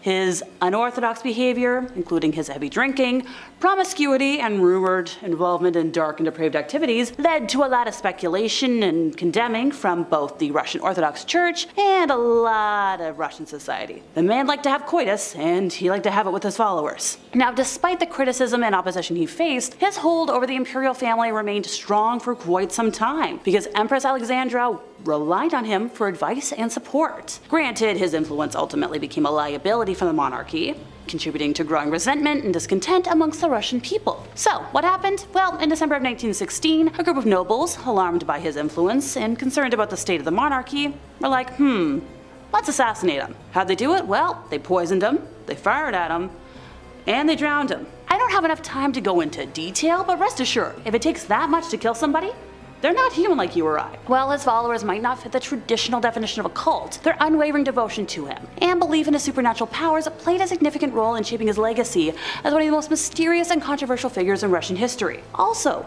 his control over the monarchy. Come on. Look, I had to say Scientology today or else everybody would be asking me about it. This is a set of beliefs and practices invented by the American author L. Ron Hubbard, who developed a set of ideas that he called Dianetics. He presented it as a form of therapy. By 1954, he founded the Church of Scientology, and current estimates put the number of Scientologists, or followers, at just under 40,000 worldwide. That's a lot of folks. Scientology beliefs include reincarnation, and that traumatic events cause problematic engrams in the mind. But hey, it can be fixed. It's a process called auditing. But you gotta pay a fee each time. Eventually, somebody's gonna be like, okay, you're good. It takes about 7 years. Then you're given the status of clear. After you're deemed clear, then you can take part in further activities called operating Thetan levels, which, you guessed it, more money. The texts are kept secret from most followers and revealed only after you've given hundreds of thousands of dollars to the organization. If you don't have ridiculous amounts of money to burn, don't worry. Go on WikiLeaks. They're there. From soon after their formation, these groups have generated considerable opposition and controversy. And that's because, well, there's been some illegalness. So, by 1967, Hubbard was like, ooh, I'm gonna form a new elite group, the Sea Organization, or Sea Org. And I'm only gonna pick the most committed members of the church to join. By 1981, we get David Miscavige, who had been one of Hubbard's closest aides. He rose to prominence, so when Hubbard passed away, Miscavige was like, I'm in charge now. And he's still in charge to this day. Look, that's 1986 to 2024. You do the math, it's been a minute. If you want to talk about the illegal stuff, well, in the 1970s, all of these followers engaged in a program of criminal infiltration of the US government, resulting in several executives of the organization being convicted and imprisoned for multiple offenses by a US federal court. Well, going back to the former leader, Hubbard, He was convicted in absentia of fraud by a French court in 1978 and sentenced to 4 years in prison. In 1992, a court in Canada convicted the Scientology organization in Toronto of spying on law enforcement and government agencies, and also criminal breach of trust. The Church of Scientology was convicted of fraud by a French court in 2009, a judgment which was upheld by the Supreme Court of Cessation in 2013. The Church of Scientology has been described by government inquiries, international parliamentary bodies, scholars, law lords, and numerous superior court judgments as both a dangerous cult and a manipulative profit-making business. I could talk about them for hours. We could be here all day. And just how awful they are. So let me know in the comments if you'd want that. How about we end today with a doozy that I think still controls a lot of people, but they don't know it, NXIVM. Founder Keith Rainier originally promoted this as a self-help organization. There was workshops, there was classes on empowerment. Heck yes, it had 18,000 followers at its peak. I think that was around 2017 when members came forward to expose the really bad practices of a secret society within the group. Women were recruited under the false pretense that they were joining a sisterhood, but it ended up being a coitus cult. There was a pyramid scheme. So Keith, who members would call Vanguard, he was at the top, followed by masters who recruited other women to join the secretive group. And at the bottom were the newest recruits, who were referred to as, well, the lowest of the low. A former member explained that in order to be admitted to the secret club, you gotta hand over some dirt, some nudie photos and other compromising documents that people could use to blackmail you with if you ever tell anybody about it. She was also told that another part of the initiation was getting a small tattoo. But when the day arrived, well, she got branded instead. No little tattoo, a brand. Where was it? Right above the pelvic area. Each woman was instructed to say, and I quote, "Master, please brand me, it would be an honor."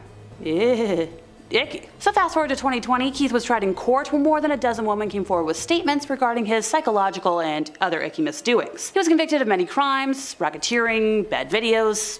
I could go on. He was sentenced to life in prison, but in a court filing, his lawyers wrote, yeah, he's not sorry for his choices. Look, if you're handing over that much blackmail, I'm pretty sure this cult still exists to this day, but people just don't want to come forward. I don't blame them, but And that's it for me once again. I've been Alexa, your resident ookie spooky girly. If you enjoyed today's video, could you help us out by giving this a like, subscribing if you aren't already, hit the bell for more from us here at Top 5 Scary Videos, and I'll see y'all next time, you lovely spooky people. In 5th place, we have NXIVM. I thought I'd kick off today with the most recent cult on our list. NXIVM was started in 1998, making it younger than I am. Founder Keith Rainier originally promoted NXIVM as a self-help organization with workshops and classes on empowerment. NXIVM amassed more than 18,000 followers across North America until 2017, when members came forward to expose the not-so-good practices of a secret society within the group. Women were recruited under the false pretense that they were joining a sisterhood of sorts, but it ended up being a sex cult. So a pyramid scheme existed within the group, with Keith, who members called Vanguard, at the top, followed by masters, who recruited other women to the secretive group, and at the bottom were the newest recruits, who were referred to as slaves. A former member explained that in order to be admitted to the secret club, she had to give her master naked photos and other compromising documents that would be used as blackmail if she ever told anyone about the group's existence. She was also told that another part of the initiation process was getting a small tattoo, but when the day of the marking arrived, instead of a tattoo,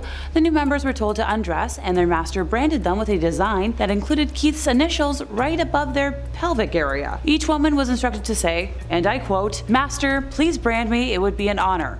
Ugh, icky. Just so icky. In 2020, Keith was tried in court, where more than a dozen women came forward with statements regarding his psychological and sexual misdoings. He was convicted of many crimes, including sex, vroom vroom, racketeering, and underage bad videos. Keith was sentenced to life in prison, but in a court filing, his lawyers wrote that he is not sorry for his conduct or his choices. Well, that just kind of knocks the wind out of me. Anyone else? In 4th place, we have the Children of God. Initially called Teens for Christ, Children of God, or COG, was founded in 1968 by rogue preacher David Berg in Huntington Beach, California. Attracting young runaways and hippies, David preached a kind of worship that combined the ways of Jesus Christ with the free love movement of the 1960s. Group living, zealous converting, and isolated communes were all pillars of the Children of God Church. Members, who got to be around 15,000 people across the world at its peak, didn't work or go to school. The COG didn't believe in the nuclear family, so younglings were grouped together and lived separately from their parents. In the late 1970s, COG became notorious for the sexual practices that one of the founders' own daughters later described as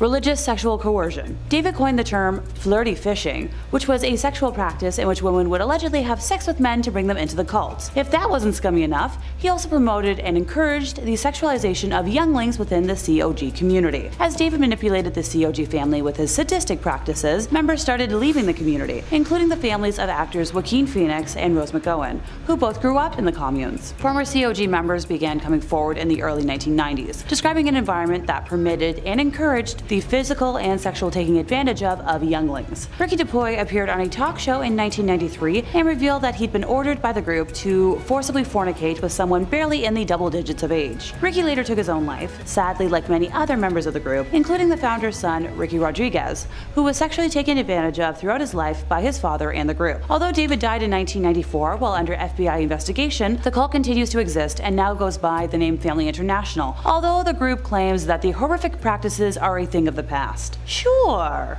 Okay. I trust that as much as I trust the construction in Toronto to meet a deadline. No.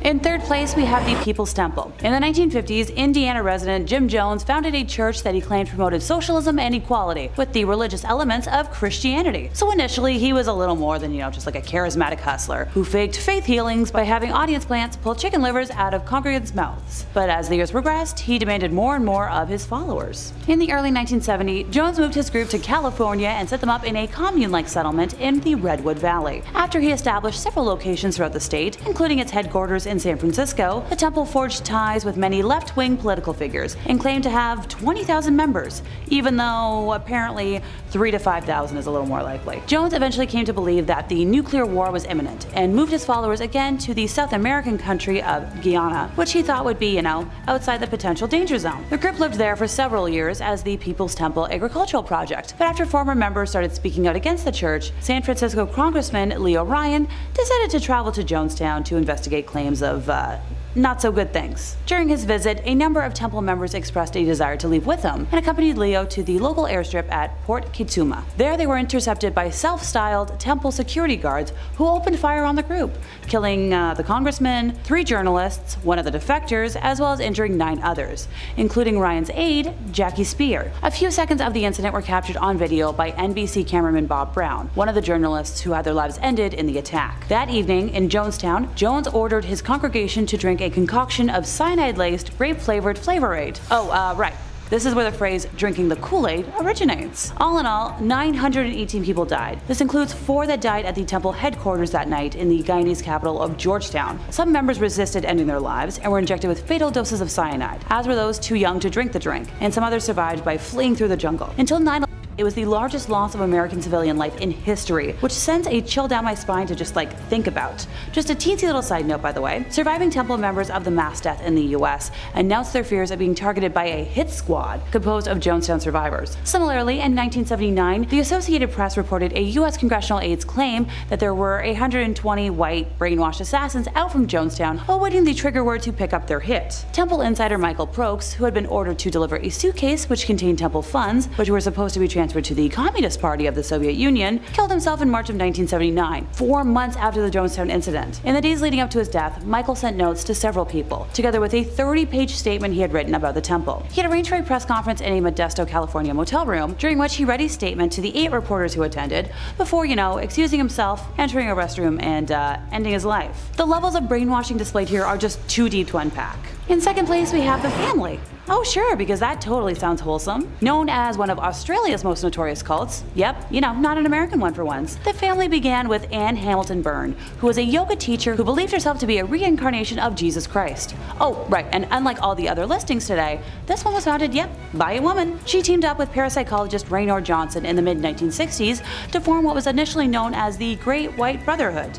Correct, I swear I'm not talking about the Triple K group or the Yahtzees, I promise. Over the course of several years, Anne adopted to 28 offspring by receiving the young as gifts from members, as well as by falsifying papers to convince others to give their spawn up for adoption, all in the hope of creating a master race that would survive the apocalypse she believed to be imminent. While other adults in the group were known as either aunties or uncles, Anne claimed to be the biological mother of all 28 adoptees. She also told the offspring she was, Jesus Christ, and when they didn't live up to her exact standards, they were punished forcibly, starved, or, dosed with LSD, because, a crazy brain trip is exactly how to make little ones behave. The cult went undetected for years because the adoptees were forced to hide whenever visitors arrived. But in 1987, the group's headquarters was finally raided and all the younglings were removed from the premises. Anne was only ever charged with falsifying birth certificates, and in 2019 she died from dementia at about 98 years old, having never faced consequences for her actions. Part of me, my brain feels like it's about to explode. They had 32 years to nail her, and all she got was falsifying birth certificates? I feel like giving underage folks LSD should have been,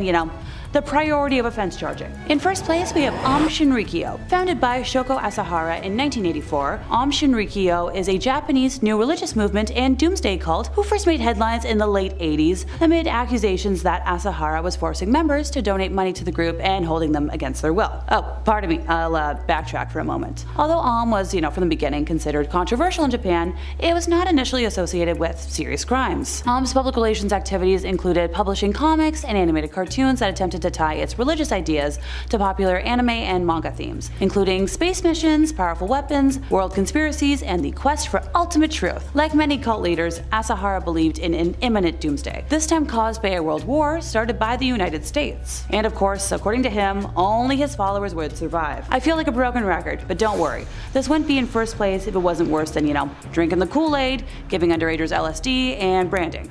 Okay, well, worse in my opinion. I'll admit my brain's a little warped these days for a morality scale. In 1991, Aum began using wiretapping to get NTT uniforms and equipment and created a manual for wiretapping. In July of 1993, cult members sprayed large amounts of liquid containing Bacillus anthracis spores from a cooling tower on the roof of Aum Shinrikyo's Tokyo headquarters. However, their plan to cause an anthrax epidemic failed. The attack resulted in a large number of complaints about, bad odors, but no infections. At the end of 1993, the cult started secretly manufacturing the nerve agent sarin, and later VX. So Aum tested its sarin on sheep at Banjawarn Station, a remote pastoral property in Western Australia, killing 29 sheep. Both sarin and VX were then used in several assassinations and attempts over 1994 to 1995. In 1995, the group executed a sarin gas attack in the Tokyo subway, which caused the deaths of 12 people and injured 50 more. The group says that those who carried out the attacks did so secretly, without being known to other executives and ordinary believers. After that attack, Japanese authorities learned that the group had also been responsible for the death of lawyer Tsutsumi Sakamoto, who was working on a class action lawsuit against Aum Shinrikyo at the time of his death. Almost forgot. The group also killed his wife and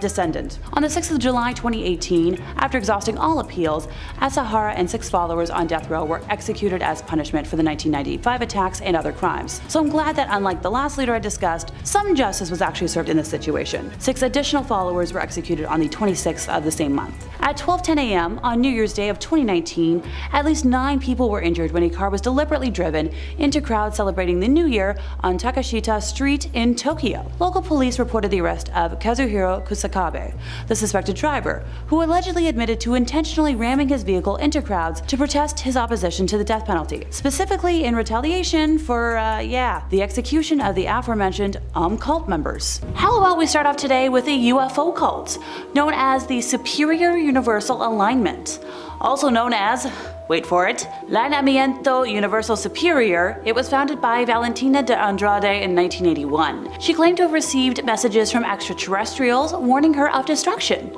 If, however, she shared their warnings with others, she and her followers would be saved. Similar to the Raelians, SUA believes that Jesus was actually an extraterrestrial messenger. They also believe that males born after 1981 are evil and that their lives should end as payment to the superior beings. In 1989, the Amazonian town of Altamira received a sudden increase in reports of missing boys. Not having clear clues about the disappearances, the authorities couldn't do anything about it. By 1993, the reports rose to 19 missing young folks with no trace or clue as to find them. By that time, the bodies of 5 of the missing were found dead with signs of torment and castration, and it was determined that these killings were connected to the medical guild because the castration seemed to be made by a medical expert. But other than that, Nobody knew anything and there was no evidence. So the authorities opened an investigation and began to connect the dots between the killings and those who were missing. The bodies of the boys were identified as homeless ones who had worked in the streets, but most of the missing ones had been reported by their families. This fact unsettled and confused the detectives in charge of the investigation, and they were like, okay, both cases can't be related, because who's so depraved? Well, all their efforts weren't really doing much until one day. One boy came to them and was like, hey, I escaped from my captors, let me tell you everything. The brutality described seemed as if it was ripped from the pages of a horror novel. Some of the atrocities that he suffered that I can say included the castration, obviously, and mutilation, everything else I can't say. He also explained that other victims were impaled to death and their organs were extracted and sold to the black market. Some unofficial versions state that the captors even ate the organs, but there's no official confirmation on that front. Brazilian society was shocked when the victim identified those in charge, since a lot of the folks identified were respected members of society. We're talking 2 doctors, a wealthy businessman, a police officer, and Valentina de Andrade. The leader of the group managed to escape from justice when she presented a very convincing alibi, stating that she wasn't in town when the killings took place. She was exonerated, and now she's happily guiding her increasing flock of followers who simply ignore these crimes. Great. Good leader. Moving on to the Nubian Nation, which was a black supremacist cult, but instead of enacting a race war, its leader, Dwight York, mostly used it to amass a stable of young body-selling service type SLAVES. So York began founding several black Muslim groups back in New York in 1967 and changed his teachings and names of his groups many times, incorporating concepts from Judaism, Christianity, UFO religions, New Age, and many esoteric beliefs. Essentially whatever pieces of other religions that fit his quote-unquote vision, he used, building quite the mosaic. In the late 1980s, he abandoned the black Muslim theology of his movement in favor of Kemetism and UFO religion. In 1991, he took his community to settle in upstate New York and then near to Eatontown, the county seat of Putnam County in Georgia. His followers built an ancient Egypt-themed compound called Tamaray and changed their name to the United Nubian Nation of Moors. York published around 450 booklets under numerous pseudonyms, by the way. During the late 1990s, he styled himself a Messiah founder prophet type of his own movement, sometimes claiming divine status or extraterrestrial origin when appearing on his Savior's Day celebrations at Tamaray. Are you still following me?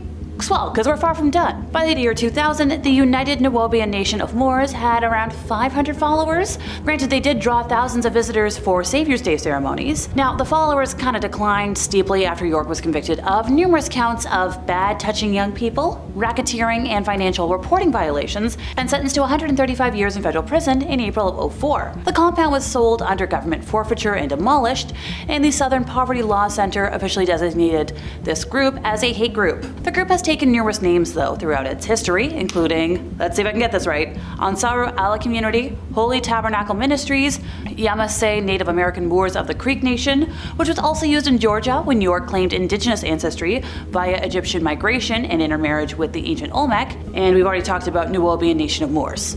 By the way, York is still in prison for, bad things, but his followers have continued popping up over the years, mostly after they do crimes. Great.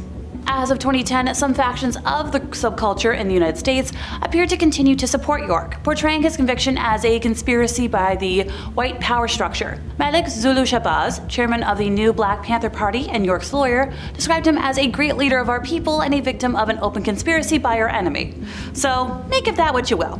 Next up we have Providence, which is officially known as Christian Gospel Mission, CGM, Jesus Morning Star, or JMS. Geez, a lot of these things have a lot of names. It's a Christian new religious movement founded by Jung Myung-suk in 1980 and headquartered in Wolmyongdong, South Korea. I swear I looked up how to pronounce it, folks. It's been widely referenced by international media as a cult, and you're about to find out why. So in the 1970s, this leader was a member of the Unification Church, or UC, which he based his teaching on. When he founded his own group in the 80s, it criticized Christian teachings and beliefs and maintained that their leader was the second coming of Jesus Christ, and was later expelled from the Methodists. The name was changed to the International Christian Association in the mid-1980s, and a rift occurred in the group in 1986 when the vice president of Providence attempted to act on the scandal surrounding the group. But he was shut out of the organizational system, and Jung consolidated all the power around himself. In October of 1999 was when the organization officially became Christian Gospel Mission. So what were the lessons of this cult? Alrighty everybody, buckle in. One lesson implies that those who do not meet the leader will not go to heaven. Another is that anybody who's going to betray the leader, you're committing a grave crime. During the instruction of the advanced level of the 30 lessons, it is taught that your leader is the Messiah, proven through the numerological interpretation of prophecy dates and times in the book of Daniel. Providence preaches the advent of the complete Testament era and allegorizes the relationship between God and man to that between the groom and bride, or two lovers. It also teaches that the original sin was caused by Eve's intercourse with the fallen angel, who turned into Satan. And Providence teaches that this can be redeemed by having intercourse with your leader. Oh yeah, forgot that little thing. The leader of all this was found to have forced female followers to have coitus with them as a religious behavior meant to save their souls in the Korean court of law. Former members have stated or testified that young and attractive women were presented to their leader as gifts, with whom he coercively engaged in icky acts, which was explained to them as a purification rite. So in April of 2009, our crazy leader was convicted of harming someone in the R-word way by the Supreme Court of Korea and sentenced to only 10 years of imprisonment. He was released in February of 2018, and following his release from prison, the Korea Post reported that the Providence faith movement had reached more than 70 countries. Before I get sick, we're moving on to the Nation of Yahweh. In 1978, Hulan Mitchell Jr. left the Nation of Islam because it just wasn't extreme enough for him. He rechristened himself Yahweh Ben Yahweh and founded the Nation of Yahweh. Try saying that 5 times fast. The group is classified as another black supremacist cult by the Southern Poverty Law Center and as an official cult by the Miami Herald. Swell. The SPLC has criticized the beliefs of the Nation of Yahweh as racist, stating that the group believes that black people are the true race and that whites hold wicked powers. They've apparently calmed down a bit in recent years, but the belief still seems to hold. The SPLC also claims that the group believes that Yahweh Ben Yahweh had a mission to vanquish whites and that it held views similar to those of the Christian identity movement, which believes that Aryans are the true bad guys and non-whites are devils. It got to the point where Yahweh proved so popular that he got his own day in Miami, but then he started commanding his followers to kill for him, went to prison for conspiracy to commit killings, and died shortly after his release. He still has a handful of followers in Miami though, although their activity seems to be mostly limited to like, Yahweh's the best, and posting memes about bad things and homophobic scourges on their Facebook page. The group is reportedly spread throughout the US and no longer concentrated in one location. More recently, the group appeared in the news back in 2012 after Michael the Black Man, real name Maurice Woodside, a member of the group who is now a conservative activist, was invited to speak at a rally for Rick Santorum's presidential campaign, during which he said that Democrats were similar to Yazis. Woodside has since become a vocal supporter of Donald Trump, but continues to defend Yahweh Ben Yahweh and the nation's beliefs. Alrighty everybody, we're going to end today with the 12 tribes, formerly known as the Vine Christian Community Church, the Northeast Kingdom Community Church, the Messianic Communities, and the Community Apostolic Order. They're a new religious movement founded by Gene Spriggs that sprang out of the Jesus movement in 1972 in Chattanooga, Tennessee. The group calls itself an attempt to recreate the first century church as it is described in the book of Acts. The group's origins in Chattanooga led to planted churches in surrounded areas, and in the late 70s, the group began a community in Island Pond, Vermont. As the relationship with the Chattanooga community deteriorated, the group eventually left Tennessee, and Vermont became the main area. So the 12 tribes' beliefs resemble those of Christian fundamentalism, the Hebrew Roots movement, Messianic Judaism, and the Sacred Name movement. However, the group believes that all other denominations are fallen, and it therefore refuses to align itself with any denomination or movement. The group has very strict courtship rules, and their views on raising young humans have been a source of controversy. The group supports itself through the operation of several businesses, most of which revolve around agriculture, as well as cafes, restaurants, all using unpaid and often young labor. Oh yeah, young people have been noted to play a central role in the group's beliefs,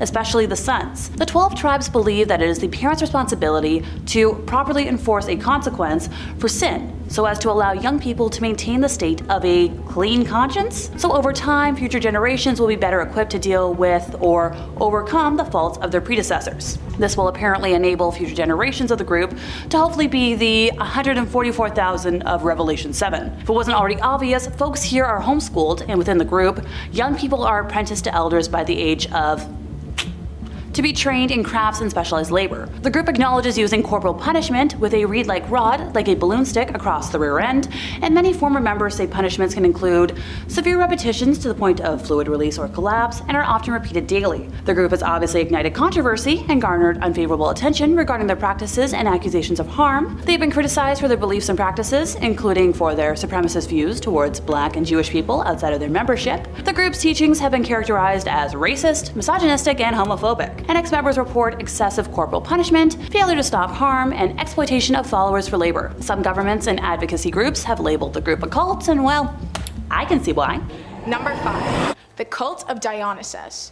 The Cult of Dionysus has sparked dark speculations and controversies over many years. It's a highly secretive organization, and knowing what exactly occurs within the privacy of members is unknown. Just to list a few of the many theories, here are some of the dark speculations and controversies surrounding the Cult of Dionysus. Quote, excess and madness. The cult's celebration of intoxication and ecstasy led to accusations of excess and madness. Critics argued that the excessive consumption of wine and the frenzied behavior of cult participants could lead to a breakdown of societal order and morality, moral and social disruption. Many in the ancient world viewed the Bacchanalian and Dionysian festivals as a threat to established social norms. The rejection of traditional roles and the temporary suspension of societal rules during these festivals raised concerns about moral and social disruption. Bodily liberation. Some Dionysian rituals were associated with liberation and promiscuity. Some believed that these practices would lead to licentious behavior and the erosion of traditional family structures. Foreign influence. The cult of Dionysus was often associated with foreign influence and was viewed with suspicion by those who feared the introduction of foreign beliefs and practices into their culture. Accusations of political subversion. In some instances, the cult was seen as a potential threat to political stability. Rulers and authorities worried that the Dionysian festivals could be used as a cover for political subversion or rebellion. Mystery and secrecy. The secret and exclusive nature of some Dionysian rites gave rise to speculations and conspiracy theories. The mystery of religion aspect of the cult fueled rumors and concerns about what might be happening behind closed doors. Tragedies and harm. The association of Dionysus with tragedy in Greek drama led to the belief that participation in Dionysian rituals could result in real-life tragedies and harm. End quote. Though the speculations likely do hold some truth, being able to definitively answer whether any or all of these theories are true is impossible. Records of the cult's activity were often exaggerated through misunderstandings or misinterpretations of the cult's practices. But it is thought that many of the rituals have been spotted throughout history, hinting that the cult may not be as inactive as many think. Number 4. The Blackburn Cult. May Otis Blackburn's cult, which is referred to with many names, including the Order of the Doves and, of course, the Blackburn cult, was a controversial religious movement that emerged in Los Angeles, California. The cult's beliefs and practices were described as a combination of mysticism, apocalyptic prophecies, and unorthodox spiritual teachings. The cult was unofficially founded in the early 1920s, centering its teachings on the notion that May Otis Blackburn, their leader and founder, was a chosen prophet, selected by divine forces to guide followers through the impending end of the world. May claimed to receive direct revelations and instructions from angels and other spiritual entities. She warned her followers to prepare for the looming apocalypse,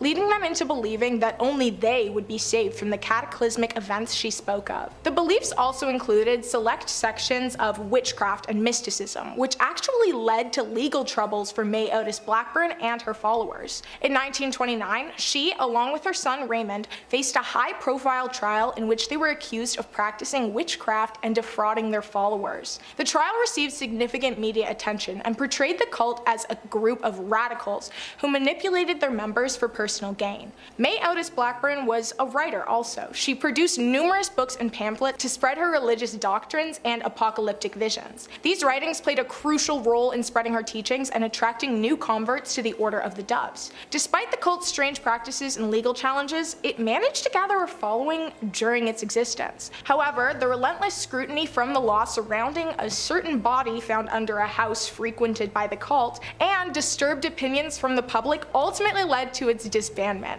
Mae Otis Blackburn's life took a quieter turn after the cult's dissolution, and she passed away in 1951.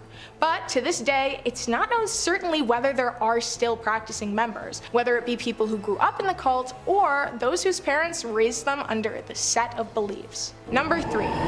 Order of Nine Angels. The Order of Nine Angels, or the ONA, is one of the most mysterious and highly controversial groups in the world of modern Satanism and the occult. The ONA was founded in the UK in the 1960s, promoting extreme and often dangerous forms of Satanism. Its core beliefs and practices are complex and unconventional, which has led to bouts of intense debate and controversy from Satanists and non-practicing communities alike. The heart of their philosophy is the concept of the sinister tradition, which is a radical, committed path that encourages members to challenge societal norms and embrace chaos and darkness. They view Satan as a symbol of rebellion against the established order, advocating for personal transformation through dark and sometimes harmful experiences. One of the most notorious aspects of the ONA is its advocacy for culling, a term they use to describe acts of harm and even Homo sapien sacrifice. Some of the ONS's writings are extremely dark and grossly disturbing, further demonstrating their deeply antisocial and extremist perspective.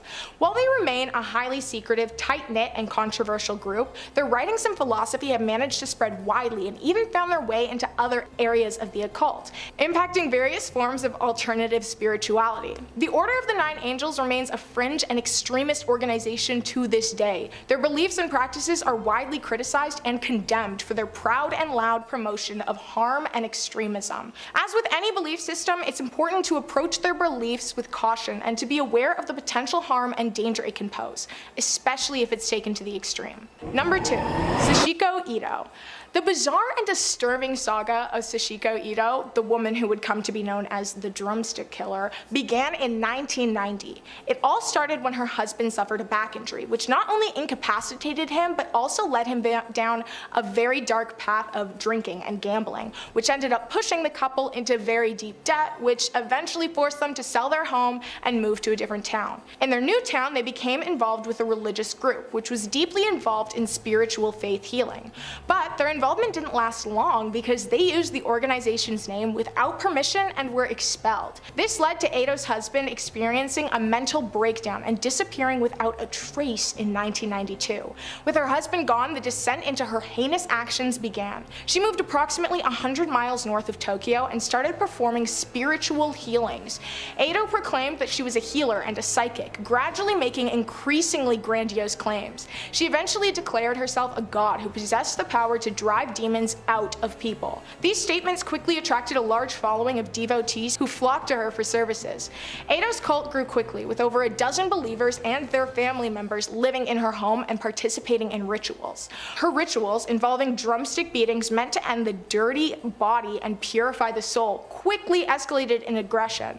She accused some of her followers of being possessed by a bad fox and had them beaten until they were hardly alive. In June of 1995, less than 3 years after Ido moved, one of Ido's followers was hospitalized with severe injuries from a ritual. This follower also reported that her husband had abruptly disappeared after visiting Ido's house. This raised suspicions and led the police to search the premises, where they uncovered a truly horrific scene. 6 decomposing bodies, 2 men and 4 women, were discovered, some mummified and wrapped in futons. All of their lives were ended due to the harm inflicted during Ido's rituals. Ido, her daughter, and a man named Yutaka Nemoto and another follower were arrested and charged with the deaths. Ido's survivor, who had reported the cult, was also arrested. Ido initially claimed that the deaths were unintentional and were simply a part of a religious exorcism.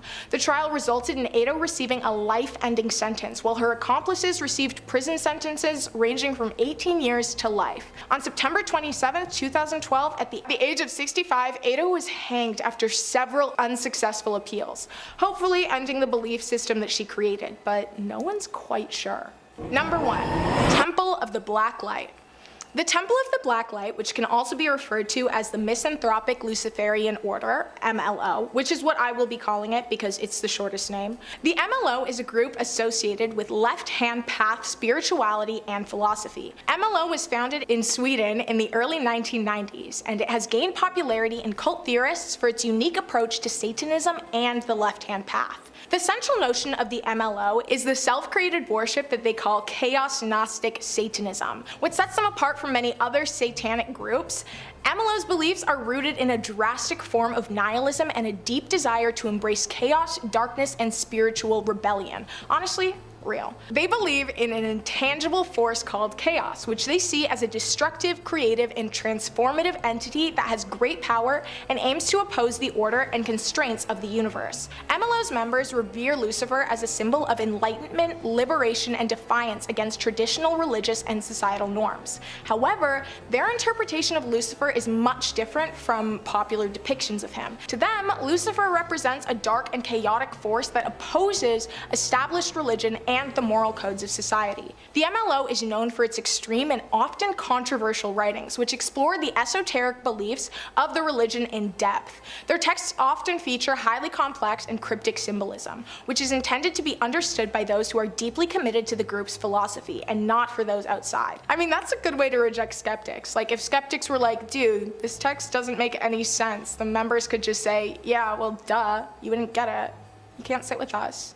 The Temple of the Black Light is considered a highly controversial group within the broader satanic community as well. They are criticized for their extremist and nihilistic views, as their beliefs are not an accurate representation of traditional satanic traditions and beliefs, which normally encompass a wide spectrum of beliefs and practices. The Temple of the Black Light actually remains a small and secretive group that's still active to this day. That brings us to the end of today's video. Would you ever consider joining any of these cults? I mean, I'm all for individuality and freedom, but I think that some of these guys may have taken it, you know, just a tad too far.